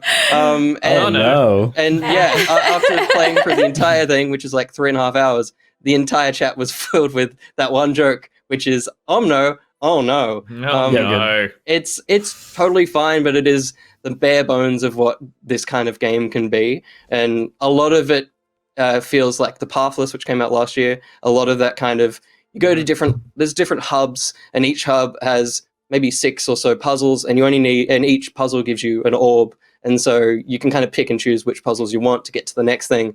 But for me, the puzzles are fairly interesting, but a lot of the difficulty is actually in just the game being a little bit janky. And so for me, after the first 3 or so worlds, it was, okay, I'm going to try this puzzle. That's a little bit difficult. I know I can just go over to a pole and just kind of grab the orb from the top of it. So there's usually within the 6, there's 2 that will be just a little bit of parkour to get to the orb, and that's so it's super easy to burn through once you stop engaging in the game. And there's also just very little story apart from like read this little thing and then it's going to be whimsical.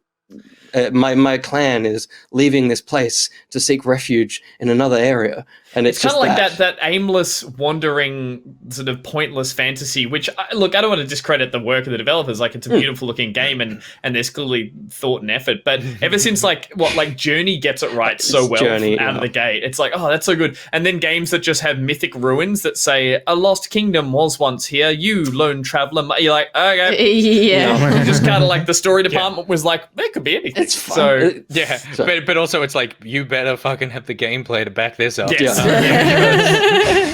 Which it doesn't quite. It's the thing of, for me, I've been very excited to like get through games this year, and so when I saw that there was a nice indie that was like 3 hours long that seemed to have decent gameplay, I was like, I can play this, and that's exactly what it is. And being on Game Pass, it's hard to knock. Because it's like, it was fun for the 3 hours I played it, but it was not much more to knocking that. it, I mean. Yeah, I'm knocking it here. But yeah, it was... oh no. Oh no. Oh no. Oh no. Oh no. Oh no. Are we Well, rounding out the games with that? I know. Yeah, with oh no. Yeah. Let's go back Let's get back to Back for Blood. Let's talk about fucking swords or zombies. And those are the games that we've been playing. Stick around, because we're going to be back after this very short ad break.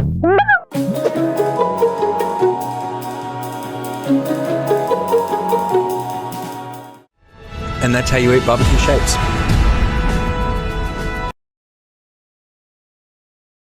Boo! You stink!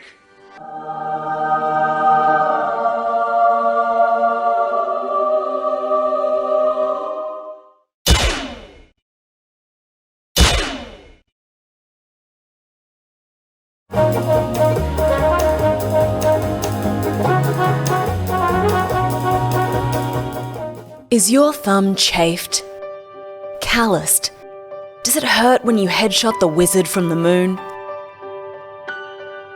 You've probably got Destiny Thumb, a condition that affects 1 out of every 1 Destiny players. Lucky there's Avexia. Just apply Avexia thrice daily to the affected area. Side effects of Avexia may include heart murmurs, heart whispers, heart shrieking, jam tongue, deep vein thrombosis, shallow vein thrombosis, elephantitis, giraffe neck, Truman Show syndrome, me, myself and Irene-itis, the quakes, the shakes, the shake and bake, the bacon snake, the snake and rake, foodborne illnesses including breech banana and chicken Caesarean salad, bulging vein, bungee mane, imposter syndrome, composter syndrome, Mad Max Beyond Thunderdome, beaver fever, rat bite fever and Saturday night fever, facial blindness, severe facial remembrance, alien hand syndrome, mermaid foot, and, in some rare cases, Destiny Thumb. Do not take Avexia if you are also taking medication for Fortnite fungus or Dota dick.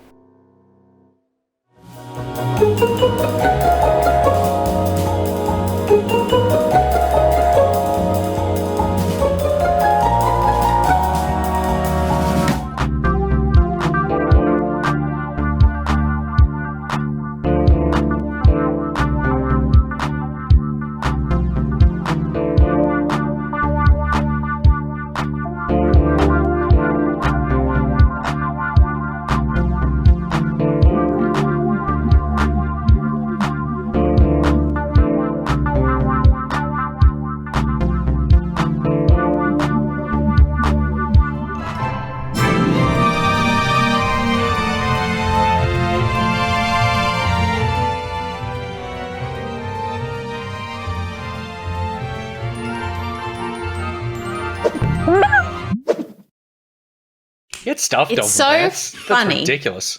Because Avexia. Sorry, I just have to rejoin.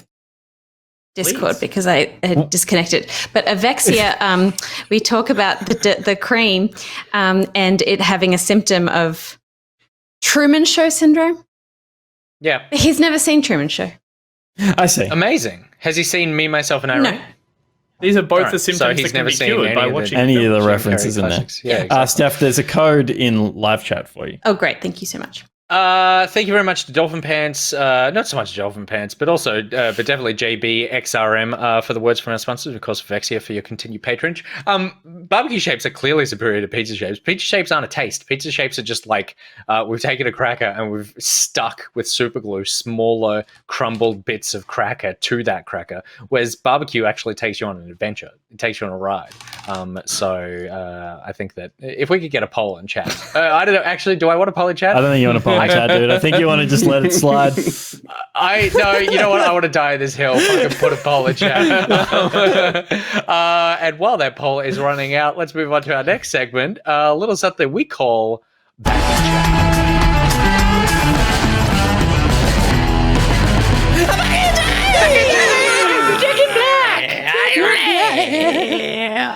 Chat. Welcome to Back in Jack, where we take a dip into the Jackbox games and enjoy an evening of friendly competition that will inevitably go too far. And Back in Jack is brought to you by the new top stitcher, Jepp. It's Jepp. Now available at all good retailers. It's Jepp. Jepp. It's a Jepp thing. It's Jepp. Which is actually a play on Jeep. It's a Jeep thing, but it's Jepp. You got a Jepp? You got a Jepp? Yeah, You got a Jepp? It's bought a Jepp. Jepp. Yeah. I bought a Jepp. Yeah. I bought a Jepp. Good. Thank you very much, Jepp. Welcome to the family. Welcome to your segment, Jepp. We hope it impresses you. Will certainly kicked us off right with that title sequence. I was very happy. Sure did. Admittedly, I wanted it to be Jack Black's larynx, but I couldn't find it, so I had to go. But then I brought him back in the end. Captain Jack. I don't want to ruin the illusion of the wonderful video you did, but is it a Death Stranding throat? It is indeed. Yes. Yeah. Oh, wonderful. Yeah. Wonderful. Great. Yeah. Opposed to all those other throats you would have access to. Yeah. Now that you've said that, I'm actually a little bit disappointed in you because I can't imagine it's too difficult to find Jack Black with his mouth open. So there was a few clips. There's some good Tenacious D stuff, but they're a little bit low res. Like, by the time I punched into those lips, it was awful. Peter, I thought you were going to about- say, well, I thought you'd have access to some endoscopic camera footage of like some sorts. That's a fair point. Some from Nacho Libre or something. Oh yeah. Well, I mean, They're coming out of my face. the Jack is nice and vague. You can swap in. There's an easy swap go. in there. That's so, true. Okay, cool. Yeah. So next time it'll be different Jacks. Yeah. Hey, Gus. Yes. Put this on the list. Tenacious D, The Pick of Destiny. Does it hold up? Never seen Just it. Put that on the list. Never seen it. Oh, Gus. I'd I'd love to watch Then put it on the list. Put it on the list good. of the show we haven't made all or right. never will. What are we'll what make are it. circles? What? Like it's like someone took a square and No, the just best shaped up shapes. the edges. Oh, right. Okay, I get it. It's pizza, barbecue, or circles. It's a joke. Ah, that's Well, funny. what's That's funny. That's well, funny. why is it? Shape. Got it. Oh, yep. Got it. Yep. All So we right, can it's time for assume- Jack and Black. Back in Jack it's time to Jack Black, and the game we're playing today is Quiplash. Classic. Quiplash 3, to be incredibly specific. Yep. We have made a room, but we'd also like you guys to get involved as well. So I'm just going to say the room code. Well, it's And chaos the- mode. I'm gonna. Should I just reveal the room code? Oh, that's even better. You Good. Okay, And I'll just go. before you do, like for anyone who doesn't know, Oh, fucking Ben put it in. Ben put it in. put it in. Oh, no. That's Well, on me though, there it because I is. did it say is. I'm going to put it in chat, and then he was just Yeah. there it is. Obviously, the game can be played in a browser on your phone. You Tom go to Harmathy, Jackbox.tv the Melodic and you chuck in that Storm, code. But and they're already not there. Reese. Definitely not So Reese. not Rice is either Reese or Avexia. There you go. We'll do a couple of rounds of pawn this, called so there Bishop. will be more room Yeah. codes coming up as we Yep. go. And of course, everyone can Okay. play along with that QLXZ code as part of the audience. But Tom Harmathy, I think, needs to pick a shape, mate. Pick a You could face. pick a good shape like pizza. You could pick a bad shape like barbecue. Where would that shit. What about a healthy shape like a banana? Banana over here. Oh, you're such a loser. No Oh one my picked God. the poopy. No one picked the poopy. the poopy girls? I left it for you because I thought you wanted the poopy Gus. This whole game looks like a sphincter. One with the words. I just, for a game where we went down a hole, like, the whole game just looks like you're in a big kind of Play-Doh like sphincter. Play-Doh sphincter. Yeah. I was about to say, You get points based on the percentage. I should see a doctor? Choose your answer. Should I? I'm going to mute this guy. We know what Quiplash is. We Shut do. up, guy. If you don't, you're gonna pick it up incredibly quickly. okay, it's on. Oh my god.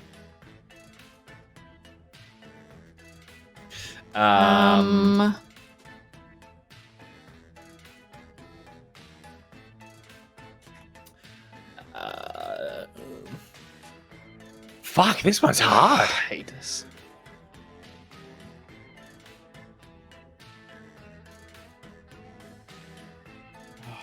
Done. But yeah, to fill the awkward silence, like I always do. We're writing funny answers to sentences that will be displayed, and there'll be the two options, and we'll all Complete vote on what we silence. thought was Head online. The best part of JBxrm. Complete silence. and the funnier will get the most votes is generally how it's played. Or the stupidest that appears the most times. That's true. Yeah. Because it becomes funny just from exposure. When I played with this with some of my friends in the first lockdown, that answer was always Cardinal Pell. It was Cardinal Pell was everything. That was our go-to. Good. I'm glad you chose to fill the silence. Yeah. Thanks for sharing, mate. Yeah.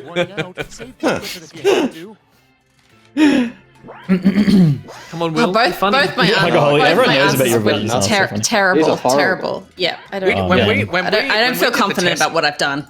When we did the test game with this, great Yeah, you got questions. some corkers, mate. You got some corkers out. But that'll never happen again. He does read out the questions, though, Yeah. doesn't he? Yeah.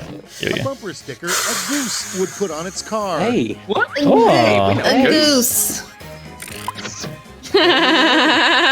Oh, I like that. I know the spelled second one your was wrong. Yeah, I was gonna say I know the Gus. second one was Gus. Oh, very good. Oh, this is a fun start, isn't it? Fucking great. Crying on the inside. So funny. That's so funny. Oh, good. I would have voted for the other one if The law. if I didn't know. The law. Oh, was it the shrimp boat captain never worked again after accidentally catching jellyfish food? Food for jellyfish. That's a hummer special right there. Jellyfish. Jellyfish. He's in this game, right? It'd be weird if he didn't write that. Yeah. There it is. Oh, exactly how even Stevens. split. Nice. Great. And the audience? Nice. Audience Barbecue loved shapes. barbecue shapes. Well, they do in this poll. Check this out. And the other poll's gone, so we'll just never know. No, we know it was Name of a pizza. Planet. Oh, planet. Covered in Covered in corn. Earth corn. Life on maize. Very clever. Oh, Very the little clever. Mwah. Very Almost too reference. clever. Will. God, it's so good. Yeah, that's got to be Will. He's an old man. He's dressed as an era of David Bowie right now. I'm whatever the character's name is. Love on the amazed. show. Thank you. Oh, Thank you, Reese. Reese. I got Ruining what massive could have been a writer's block on quiplash. that one. It's Yeah. horrible. I got nothing. This is the worst question ever. Corn is such a small birth of puns. Totally. I was like, and there's no planets to go with it. yeah, no, awful. Yeah. I'd love to add Will to a. Yeah, I think to Will would have that an level. interesting perspective. So, I think so Pockety would be the worst. I think I took it as like a text between Peter and I, and then I accidentally, like a flirt. and then I, You sent- and then I you sent me a dick accidentally, pic. So when you get a response, yeah, and then I What's this accidentally thing? included it's a black little Will. turtleneck, you're like, Because oh, that's Will. I feel like little Will just wouldn't say anything out of like paralyzed politeness, and then he would just be there for all of it. Absolute. Yeah. Yeah. All of it. He'd just be like, I'll just sit back. Yeah. Throw my phone. How is Yeah. Babby Who? formed? Favorite. Yeah, that's good. Wordplay. Babby. Wordplay. Babby. How is Babby formed? How am I pregante? Am I pregante? Organonut? Pregnant? Pregnant. Preggert? Pregert. That's a 50-50 split. Good split. Yeah, that's a Audience pizza gave it shape to you. victory right there. Audience. This one goes out to pizza shapes. Can double as a blank. Oh, here we go. This is a fun one. This is a picture that Will gets. And it's coming camera. That's an answer that Will wrote. Oh, I wish that was. They took it. Oh, man. Good. Good. Good one, Gus. Gus gets it. That was good. I was lost. Oh, on. quick flashes. Yeah. I have another one like that too. I assumed that wasn't Gus because it was spelled correctly. Peter, please. There's a tab open with endoscopic written in it. Come on. Very good. Put out. Jesus Christ. Holy shit. I mean, it's correct. It worked for me. The $100. Oh, wow. That's good. Great. Wow. Oh, Will, you're so pure. Where was the safe? I just won $100. Yeah, I don't okay, fair. like that. That's Yeah. That's the two Simon's options. too sweet to go that dirty. Real quick, said B-Mac. Blank canceling headphones. Oh, good question. Right, choose your favorite. Yeah. No. There it is. There's the answer. That's... Someone wrote barbecue shapes and then pizza shapes as their two answers. But I respect that. Oh no, Tom Harbour. Good, Tom. There it is. There it is. Good. McFadden. It went I feel places like so every quick. game there's always a personal joke answer that becomes the thing that everyone just loves. It's like the t-shirt one, when the one that has the first giant dick on it becomes the thing that like wins But it for the was rest of the first round. giant dick, and it deserves points for that. Hey. There you go. How much Dead fun of them. last. Oh, I got work to do. Yeah, it's tough, this one. It's tough. All right, that was a warm-up. That was a warm-up. Focus, focus. Indigestion. Focus, be funny, but not too funny. Is the game volume okay for audience? But not too funny. Oh my god.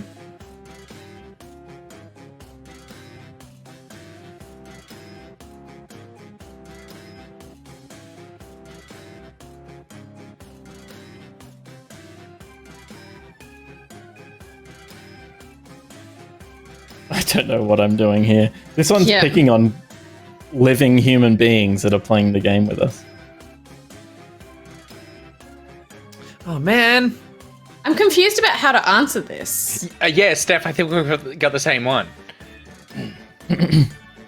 Like, it's not a typical prompt.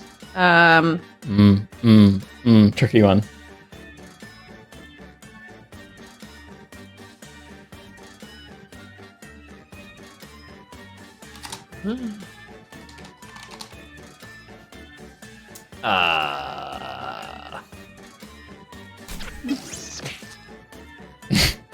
Like, I've done something terrible, but in the name of fun. First time we got 20 seconds.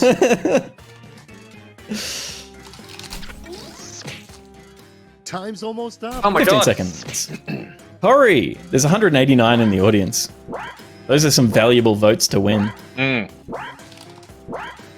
Oh, this Oh god, are we going to get cancelled, Pete? No. I think people are just going to learn something. Oh no!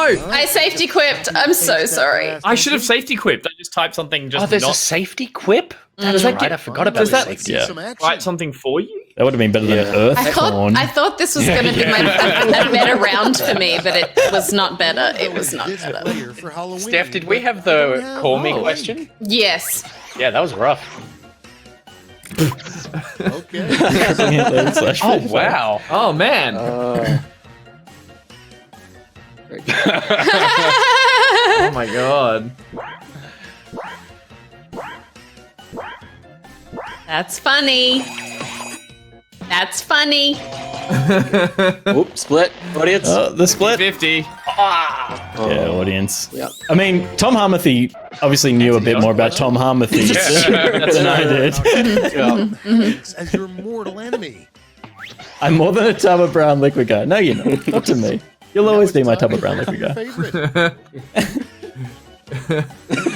Oh god. Is Little Wilson. Never Sleeps in Seattle. He wasn't in that movie. What? Yes, he was. Was he Sleepless in Seattle? Yes, with Meg Ryan. Yeah. Which is why it's Billy hilarious, Crystal. Peter. Oh, right. No, that was When Harry Met Sally. When Harry Met Sally. Oh god, Nick doesn't even care. Oh, Nick just out. gonna change his battery Next pack. up. I'm sorry. What did you call me? That's an easier one than. What the fuck did you say to me? I'm sorry, what'd you call it? Pizza Well, shapes? pick your favorite. So the second time is funny. The second time pizza shapes is funny. Third time, funniest. Fourth time, back to not funny. Yeah. It's the Cardinal Pell rule. Fucking hell. It's Cardinal rule. Gus, shut your Come mouth. on. Me. That was a play Damn it. as well. Audience. Yeah, pizza shapes, baby. Yes! Oh, audience. The copy. damn Love the copy. Audience. Come back. Come back. In new fairy tales, the handsome prince will be replaced by blank. My blank. Sex magician. Which actually Well, kind of answers Favorite itself. quip. Yep.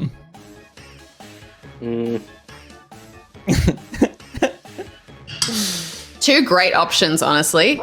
They are both good. They're both good. Yeah. Both deserve points. Yeah, with the in-jokes.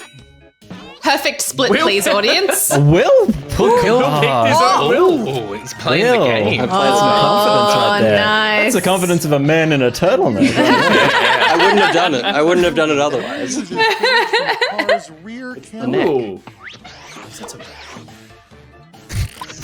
All right, vote for the one you like best. This is the one that I shouldn't have done.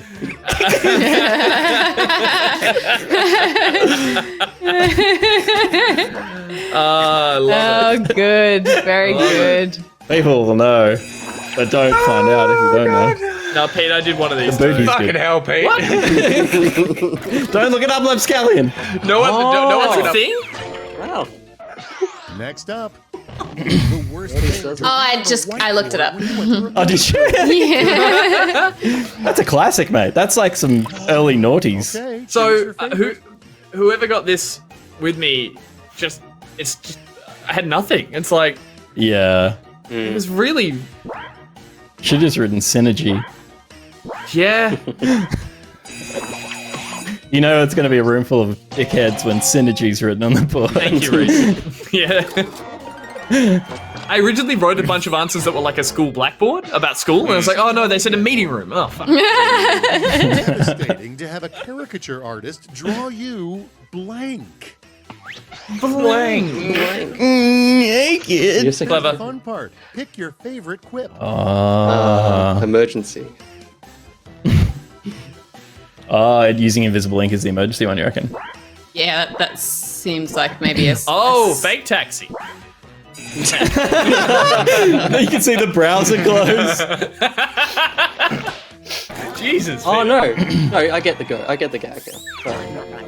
Because if he draws you with invisible ink, the You don't painting get to doesn't see it. exist. You Yeah. You don't get a thing. Whipping you off I thought when they the tell person you was doing this. invisible ink, and I'm like, how do they do that? Got the wordplay.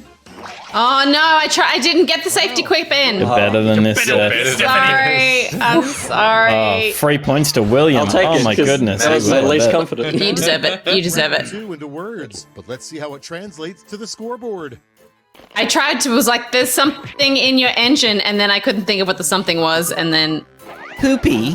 poopy. Pete, Yes, ma'am. Lapscallion in chat. There are so many Line interesting up people to in this fake taxi Red documentary. Stuffed to the gills. Where are they all trying to get to? Very good. Very good. Very good. Why did none of them bring money into a cab? 3 responses. Good. 3 lines that should explain this round. Don't overthink it. All right. Forgotten. What's the third one? Because It's I like- assume we don't have a lot of time to answer. this is we all do a Speed group round, one, isn't it? Oh, no. No, Ah. there's 3 options in this one. Oh my god.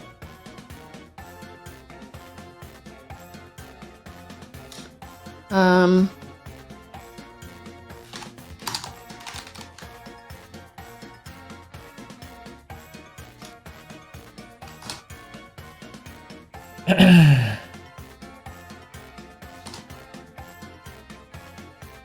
Oh man.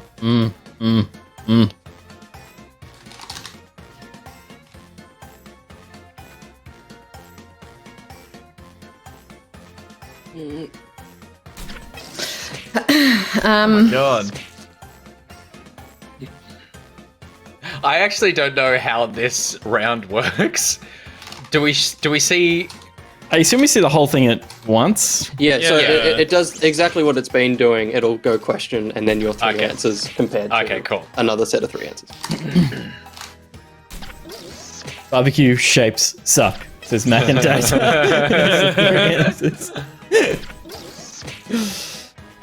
That's not my robot. We didn't get to the 3rd round, so that's why I'm amply confused. I'm very confused. Mobes' dick says, I only just got why this segment is called Back and Jack. Welcome to the party, Mobes. Jesus Christ! He's so happy. Look how happy he is. Scared the crap out of me. Yeah, it's pretty loud. Here we go. He's amazing. But what 3 rolls would challenge even Meryl Streep? A 6, a 4, Snake Eyes. I mean, Robert Downey Jr. in Tropic. I like the commitment to the rolls. That's good. Because I just see a really tired Meryl Streep at a table playing craps. Honey, I need another drink. And she did that role perfectly. She nailed it. That was an Academy Award for that. Oh dear, Nick, I'm very clever. I'm an underappreciated genius. Yeah. The 3 steps to a perfect surgery. Good. Nice. Good. Slice it. Nice. And oh shit. That's good. That's beautiful. The doctor controls it. I'd like to undo. Oh shit. Both of them get confused right at the end. Yeah. Very good.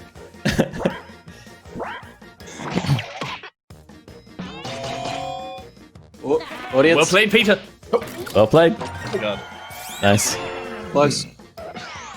And he loved me more. Original. Me. Words of the Bible. They love me more. Oh, me, daddy. Oh, Ishmael. God was here. People, it's voting time. Oh my god. That's fucking gold. That's fucking Oh, god. Call Me Ishmael is amazing, and then God Was Here came up. I'll save that story for the post show. I love it. I love it. Appreciate you didn't Google the spelling of anesthetic. It was. Well done, Will. That's a quick flash right Should I there. send you the screen grab of anesthetic in my Google? Very good. Summarize your last romantic encounter in 3 words. Here we go. Fake taxi. Am I good. Choose your favorite. Oh, wow. Oh man. I love it. I love it so much. I love the one on the right, but that's just not incredible. true about tapas. Tapas is excellent. Yeah. It's true. In fact, it's You're true not for ordering film. enough if it's tapas. Like Yeah. people order the same amounts that they would from regular meals with tapas, and then like, we're still hungry. It's designed for sharing, people. The waiter tells you. Well done, Race. Although I voted on it because I thought it was really clever. It was very clever, but it was too clever for this game. Never. That's one thing we've learned about Tom Harmony for Oh next my round. fucking god! What is going on with my camera? Wiggle it. Just a little bit. Oh, Oh, the banana's creeping back, but Will takes the Nice. lead. Well done. Congratulations. Well deserved. Well deserved. He's back. Life on Maze. Yeah, that We said life on Mars. Yeah, Life on Maze was the death of me. Should we do another round? Yeah. Let's do it. Let's do another one. Let's do another one. Yep. Easy. That was also a warm up. That Yeah, that didn't count. No, it didn't count. Yeah. Will, that didn't Yeah, count. yeah. You No, suck. it didn't go. Okay. Yeah, that's you okay. suck, Will. Oh no, hang on. Oh, it's on. I didn't. Yeah. I'll reset. Yeah, Go back. You better, because these people are fast. They're fast, man. We wouldn't get in. That's true. That's true. Jackbox.tv in your browser. Thanks, Slurpex. I appreciate it. And if you're really switched on, you might find it's the NBNs. Hey, there it is. NBNs. Ah, the NBN. You know your NBNs. Ah, the NBNs. Should we say it before you bring it up? Let's type it in. Yeah. Let's try and pronounce it and see if anyone can join based off that. Who are we missing? Yeah. So if you guys want to nuzzle on up in here. And nuzzle in. You want to nuzzle my in. nuzzle passage. There's a nuzzle in. Just nuzzle on up next to us. The NBNs. Just nuzzle on up. Get all easy.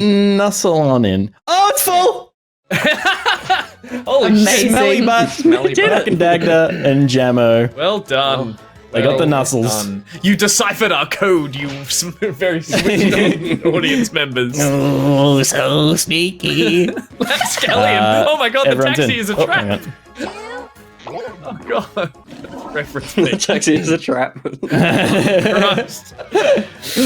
Oh, dear. All right. Warm-up round's done. We call Quiplash 3. Oh my god, we just played it. Parade. Next. I'm your host, Schmitty, and for every Quiplash Schmitty. jackpot, Shut up, mate. in my 401k. Shut up, Schmitty. Blank. Don't look now. It's a blank. I love blanking. Remember HQ? People who choose your Oh yeah, HQ. the There's a great the game like, trivia game. Yeah, there's a great podcast series about the downfall of HQ. It's great. All right.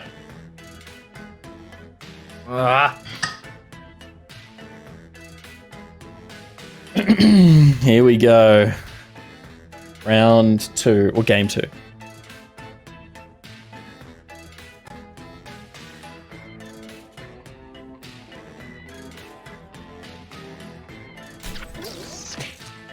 Look, I don't love my answers. I feel like they could get some points. You know? It's a numbers game. Yeah. I don't want to lose again. I refuse to lose. So let me tell you a story about some other convicted felon that my mates and I think was hilarious to joke about. Just to fill the silence. I love the silence. Oh gosh.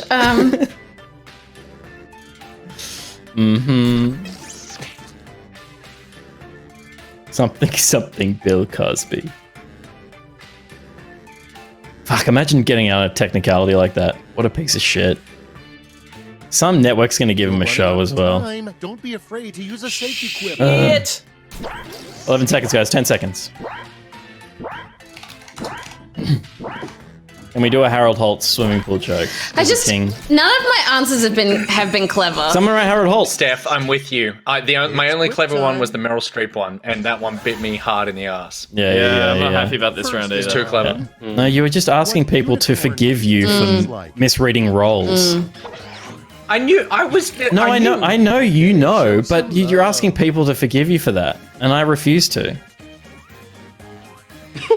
I think the Shape's answers are finding. Oh my god! The Shape's answers are finding a point of diminishing The returns. shapes are played out. The shapes are played out. I know, but I have a shape joke coming up. Oh no! I have one Danny got a coming up. Let's give Pete the sympathy vote. Okay. Sylvia says no. Still funny. Singles Still funny. Still funny. Oh fuck! If this has me in it, I'm done. Oh, thank God! Okay. I have a turtleneck and a taxi. Like it. I don't have a taxi. They do? It does have you in it. They do is nice. They do implies that the mouse hovered over to click it. Oh, Will! Thank you, Peter. Ah, see, I thought that was... So close to a quiplash, Pete. God damn you, Yeah, Judas. yeah. Let's keep it going. A lighter, more romantic sequel to The trick is Crime and pretend to be would Will. be called Yeah, Blank. Yeah. Oh, this is a good one. And now That's it's a time great to vote one. for your favorite. Dungeons and Daddy. Look. So You got to imagine the sequel follow the same Gus format. definitely did Dostoevsky. I mean, I read it. I just don't know how to spell it. Dostoevsky. Quiplash, baby! Daddies. Yes! It's hard to quickly spell a Russian author with 12 seconds left. Probably tastes like. Oh, why?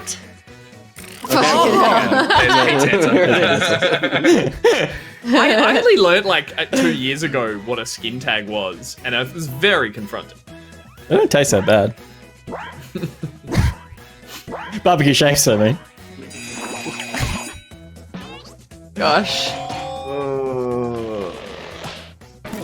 Cowards. I love ya. And next.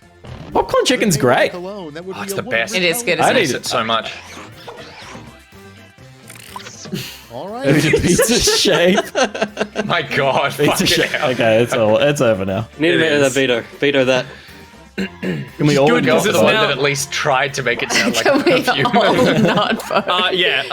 And that was with 3 it's seconds Gus. ago. I could type that. Smelly butt. Oh, it's not Yeah, funny we now, is it? Fine. Well done, smelly butt. Vesuvius says one more and I'm done. Weirdly enough, the NFL has agreed to let players celebrate touchdowns by blank. Pizza shapes. Ah! Now it gets weird. Romancing a sword. Romancing a sword. Passionate beat poetry is good. Getting an X-ray. Whip. Oh, it's a quiplash. Oh, it's a quiplash. It hurts. Quiplashed. It's a Nice. quiplash. That's a quiplash. That's quiplash. Next, So the another one. apartment lease says it's okay to have dogs as long as they blank. Contribute to the strata.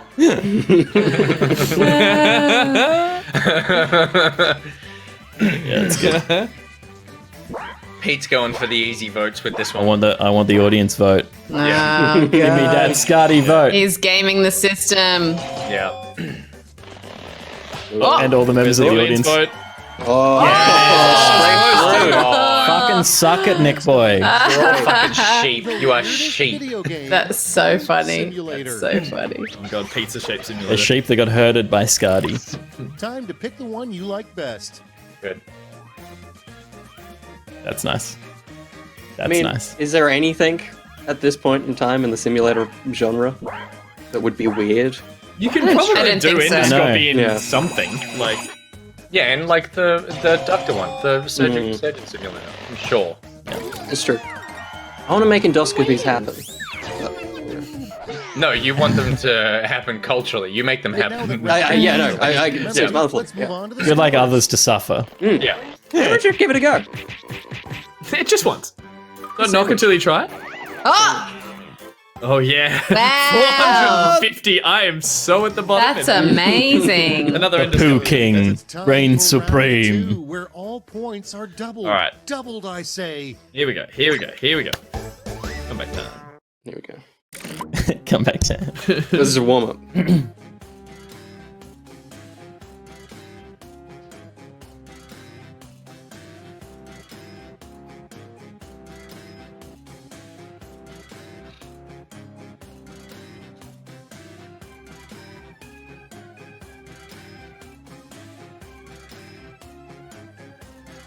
Shit.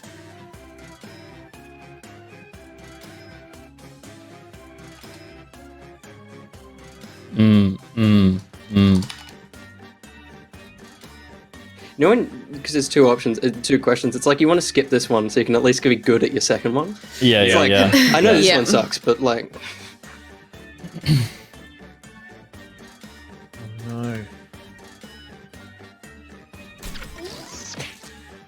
Oh my god, I haven't fucking written a single letter. mm-hmm.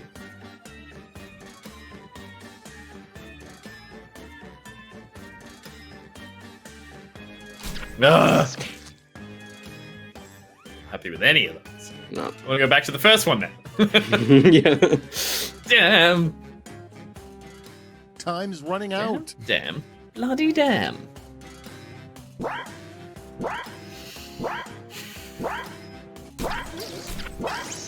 Damn it. No. Why am I so shit? Why am I so shit?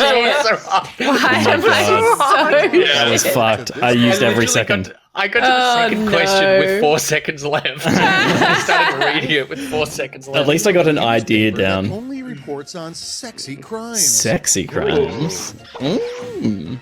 The Daily Bubs. Punch in your vote. Pressed for time is very nice. A little Funny. too That's clever. funny. Oh, I like that. I like that a lot. Nick laughed hard, which means he wrote it. Yeah. We also didn't. I wish. Oh, well done. William Yates. Thank Ah. you. I'll take it. That was just me putting my thoughts to paper.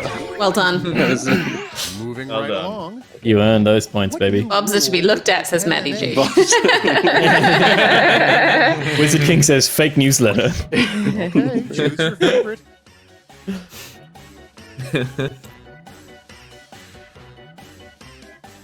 Is help?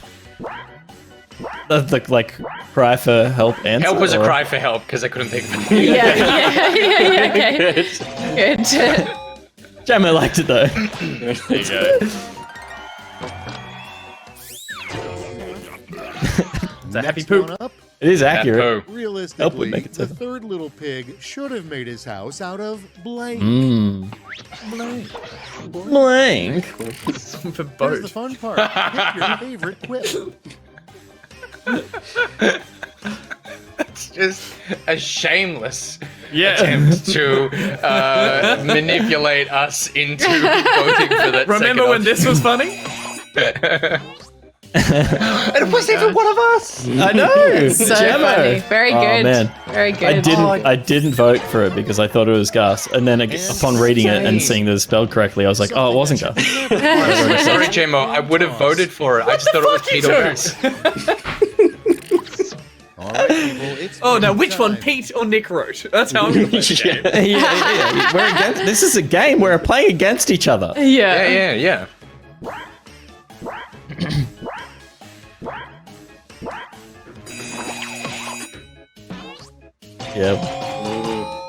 Oh, it's Yep. Quiplash. That took me. Fibro plastic took me 80 of the 90 seconds to come up with. Yes. But that got you. Bucket lists. Review if it's both a summer blockbuster movie and your last date. And now, pick Good. your favorite. Good. Jesus.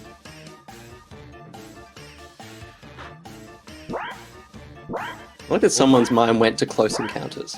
All Yeah. quiet As a on the film. Western Front. Someone was confident. Smelly Butt was confident. Yeah.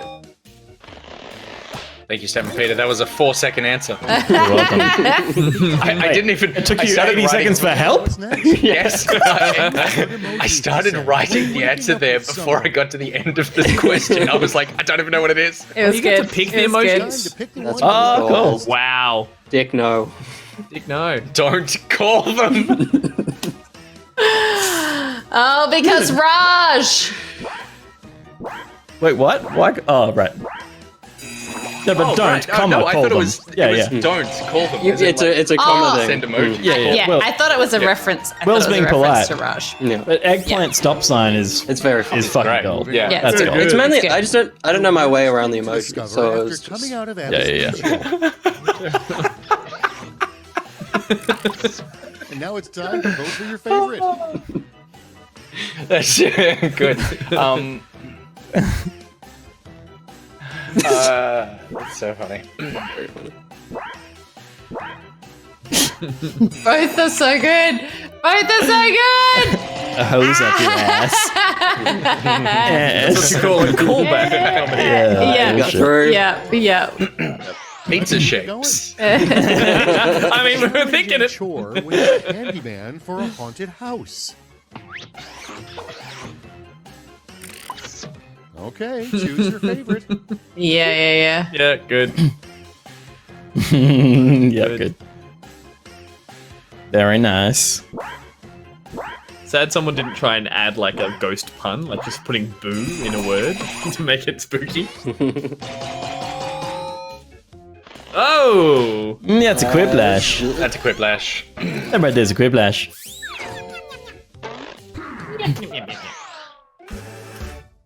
Yes, Vesuvius makes a good point. Wow, that's Anesthesia round is two. spelled Time with an really AE flies, huh? in Let's see your British, scores. English countries like Australia. Obviously.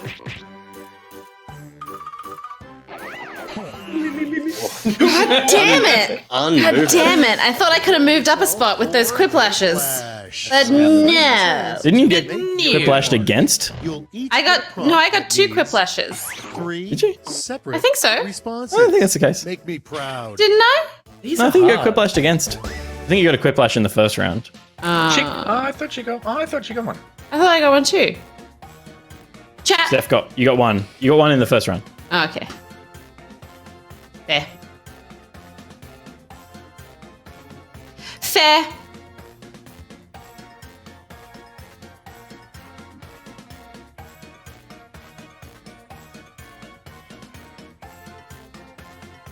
Oh my fucking god, what the fuck?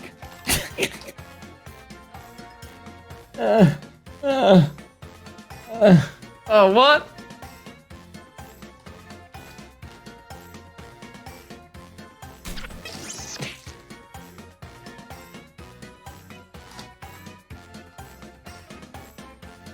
Oh.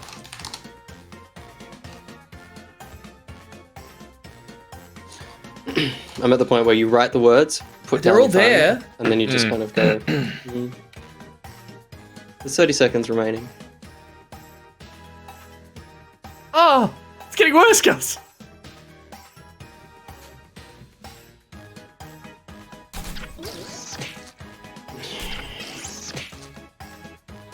I'm sorry. Just a few seconds left. Hey, I hate what I just did. Me too. I hate it. Mine might be the most correct for the answer, but I think if you're playing the game to be like, it's got to be the fun one, it Okay, let's do this. doesn't work. My God. What the fuck did I just do? What? Terrible. To put on the side Just of your awful. hands. Oh my God. Come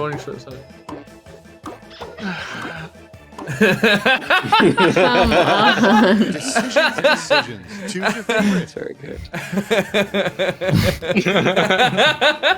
Oh, good. Good drunk spelling. Actually spelled like that is so drunk. That's great. Yeah. That's great. That's awesome. That's a quiplash. This is very funny. This is very funny. Peter, Peter, Well done, done. I wrote a different answer and it was stop drinking cans, and then I went no, put 3 warnings. So I googled warnings. It was like no crossing, don't feed the animals, but I ran out of time, so it said drinking, don't feed the animals. And it just Cans.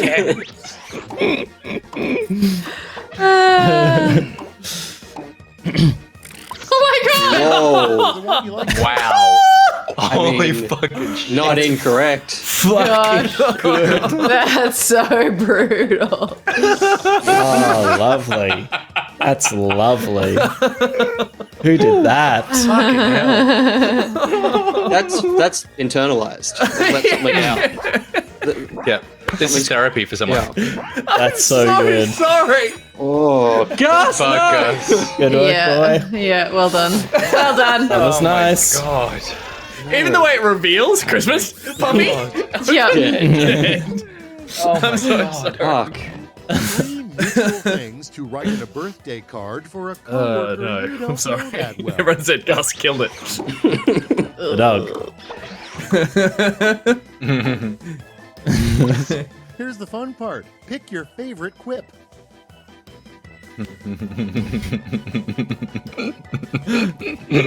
That's all the stuff.